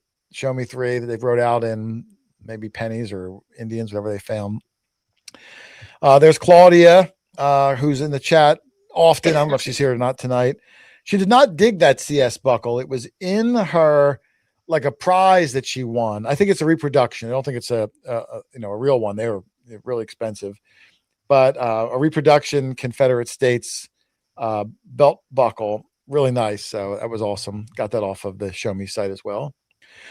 During the event, they had the fishing contest. You can go down to the lake. Biggest fish won. You just had to take a picture of it on the little ruler. I don't think this fish won. It was just the best, clearest picture that I saw on the Show Me site as of yesterday when I was looking for pictures. 18-inch. That's a big mouth bass, right, Doug? Yep. Largemouth bass. Yeah. Largemouth. Yep. Mitch and Renita, if you're still here, what was the length of the winning fish? I saw there was a lot of bass. I saw some bluegill. I saw some crappie. I'm curious what the winning fish length was. 18 is pretty impressive, Doug, but someone may have beat it. Keep your eyes out if you see if they're still here. If you see an answer. Oh, there's Alicia said 22. Oh, there they go, 22 inches. So thank you, everybody. 22 inches, pretty impressive. I'm assuming another largemouth. There is, oh God, darn it. There's me and Doug. You sure that's me? Yeah, you're in the center. That guy was so nice too. Yeah, he was. That's not, no. Could use some help here, guys. And his name badge is backward. I don't remember. I'm sorry. It takes me like 4 or 5 times to meet someone before I remember their name, and I should know it. I think I met him before. My apologies, but good picture though. Nice guy. Philip. Larry thinks it's Philip. Larry's not sure. Oh, geez, back-to-back ones. I don't know who this is either. Again, nice guy. I just don't remember anyone's name. I apologize. If you're here, I apologize. James Milstead Milstead's probably how you pronounce it. Nice background there of some of the group on day 2. The Can I Metal Detector Yards, I think they were selling those shirts. If I'm not mistaken. If you were, do you still have them available, Mitch or Renita? Are there still more left? Maybe still people can buy them. It's always a I bought popular a shirt. couple. Yeah, I don't know if there's any left. If they are, if you maybe you want some, maybe they're still available on the Show Me site. I'm not sure. It's Easter this weekend. Yeah, that's right. Oh, Yeah, Missouri Mike, who I absolutely love. We had him come up here and hunt with us many years ago. He's used to be digging partners with Plugmaster Ford. Super, super great guy. Jason, I have a question about Missouri Mike. Absolutely. Was he wearing Crocs? Doug, I don't know. Was Mike wearing Crocs? I don't think he was. He was always wearing Crocs when he came to visit us up here in PA, Pennsylvania. And a lot of his videos, he was always wearing Crocs. I was just wondering if he still does that. I'm not sure. Yeah. I didn't look at his feet, but you might be right. It looks like Mitch and Renita, they have extra large and double X's of the Can I Metal Detector Yard shirts, and the store's going to be open another week. So if you want one, you can check it out. Go to the Show Me Facebook page, and you can pick them up. I thought it was a super cool shirt. You've seen many people wearing them in the picture so far. That is now. Listen, I'm good with the woman now. Doug, Butch, Allison, me, and Debbie do not know the gentleman in the front, and it was his picture too. I got it off the Show Me. He posted. I think his name is Gary. I think it's Gary. Don't ask me his last name, and there's a 50% chance I'm wrong in the first name, but I think it's Gary. I don't know what that is. Doug, I thought it was hilarious. I think Chris Heimsall took that picture. Yeah. I think Doug was catching. I think we were playing ring toss. There's a good picture of some people. There's a people. Yeah. I don't know his name. I'll go back. At least it played too long. I don't know who. I don't remember. I can't read it either on his badge there. Mitch made an announcement. If anybody wants a picture with dog tag and quarter hoarder, yes. up. And it seemed like a half hour or longer. I don't remember a lot of people's names though, but I enjoy meeting everyone. I just apologize. I'm not good with the names. I thought the picture was cool because somebody took a picture while this guy was taking a picture, and the person taking the picture, you can see the picture in the picture. Yeah, it's like when you look at a mirror and whatever. I thought that was neat. There's Butch. Butch is taking the photo from American Digger magazine. And then me, Pam, and Dougie over on the right. Random shots, I think, from Chris Heimsall. He takes a lot of random shots, I say behind the scenes, whatever it is. There's Chris. Awesome guy. I keep saying we're almost done. There's one of just me, Doug, and Alicia, candid shots, he calls them, where you're not really posing, you're just like standing around. I always like them. There's one, me, Doug, and Butch again. There's Merrill, and there's Leslie and Kathy Mall. So I got that off the Facebook. So I didn't get a chance to take a picture with Merrill or Kathy, but at least they represent in the show tonight. Oh, Ski Searcher is in the chat. I had a picture of you earlier. I'm not sure if you were here or not when I posted it, but you did have one earlier. There's me and Leslie again. There's Alicia. That's Jessica when winning her legend, me and Doug. It was an incredible moment. I don't have a picture of the hug or not. There's me, Casey from Excalibur, and Joshua. There's me and I don't know. I'm getting texts from people. Oh, yeah. I'll mention that in a second, Dave. And then we're back to the beginning when Doug got frisked by the officer. Tony Beats? Tony Beats was there? That's what the Animal Dig said. Oh, I don't know. What are we going back to this one for? That's the beginning of it, so I know it's over now. I know it's over, so I'll stop it. So that was my little show. Again, Show Me Treasure Hunt, absolutely fantastic find. Event. I can't wait to go back again next year. Mitch, Renita Barks do an incredible job. Scott, Martha Cash, Josh Cash, Joe Bell, everybody that helps out. One of the best events you can go to. If you have an opportunity, stay tuned to our show, because as soon as they announce it for next year, we'll announce it, and hopefully you guys can all be a part of it. I want to mention real quick, I wasn't going to, but several people messaged me during the show. I'll mention it. None of this is any of my business, but it's all out there on the internet. So I'll just say it because it's going around anyway.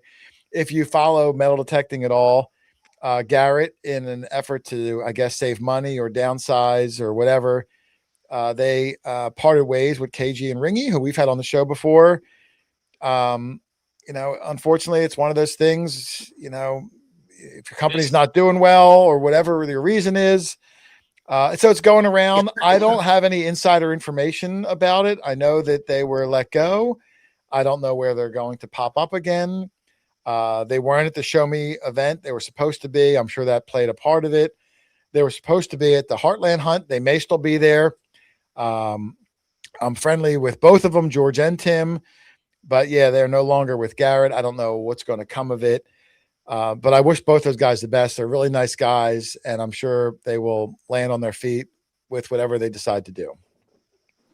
So news there. But Doug, we've been going almost 3 hours. Yeah. So we're going to get ready to wind this up. I want her beauty rest. Yes, she does.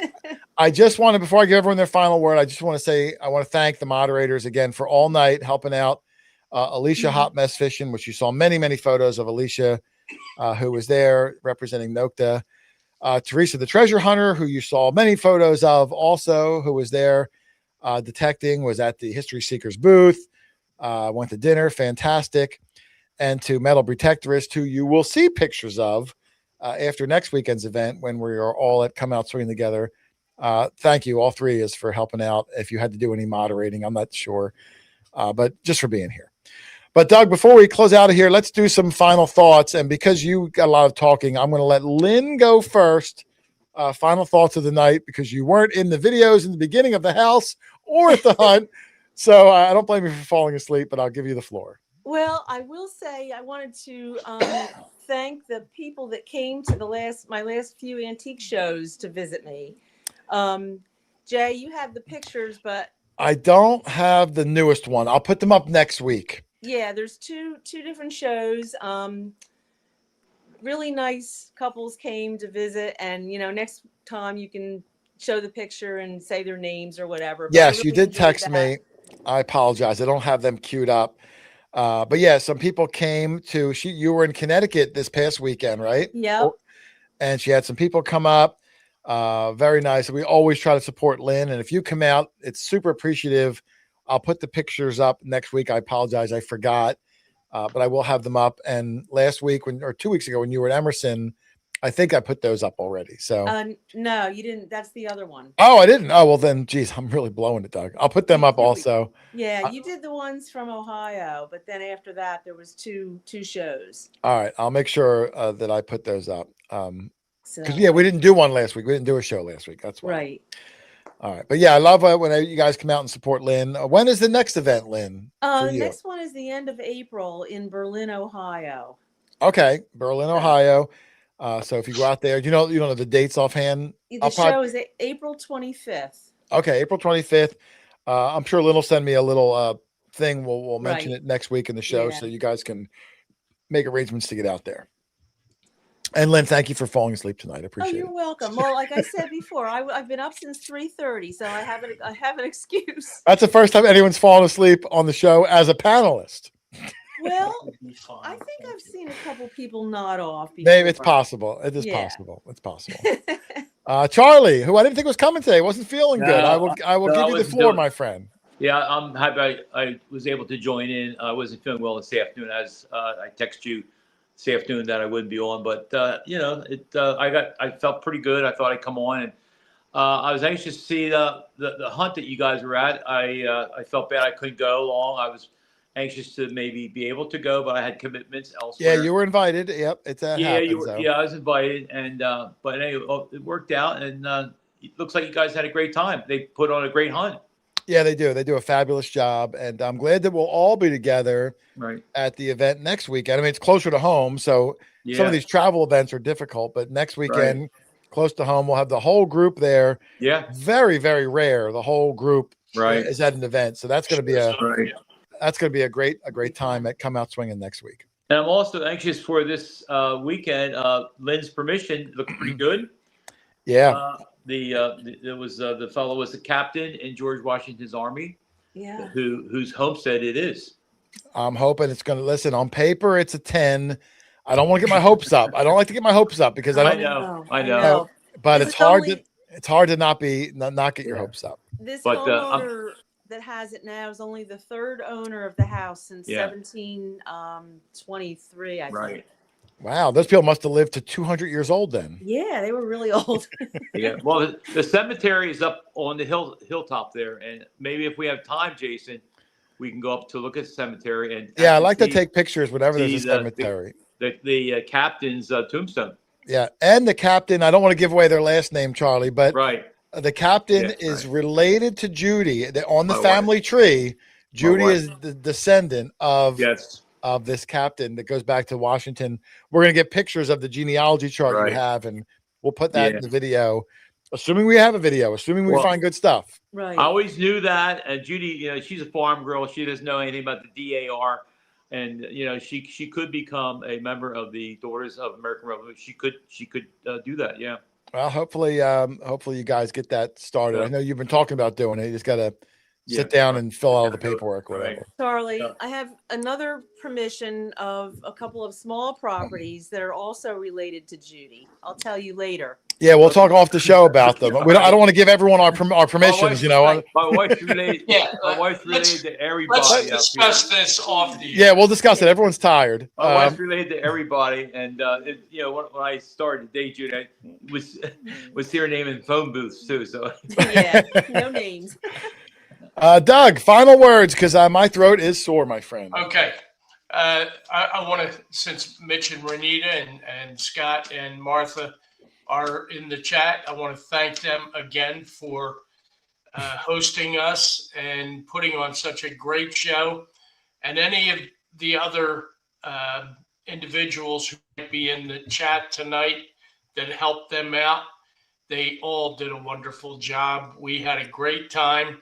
If only we could figure out a way to bypass the nonsense at the airports, it would make the whole trip that much better. But when we got there, it was all forgotten, and we just enjoyed the heck out of it. So, Yeah, and coming home, I mean, the St. Louis airport was that was a a breeze. breeze. that was a breeze.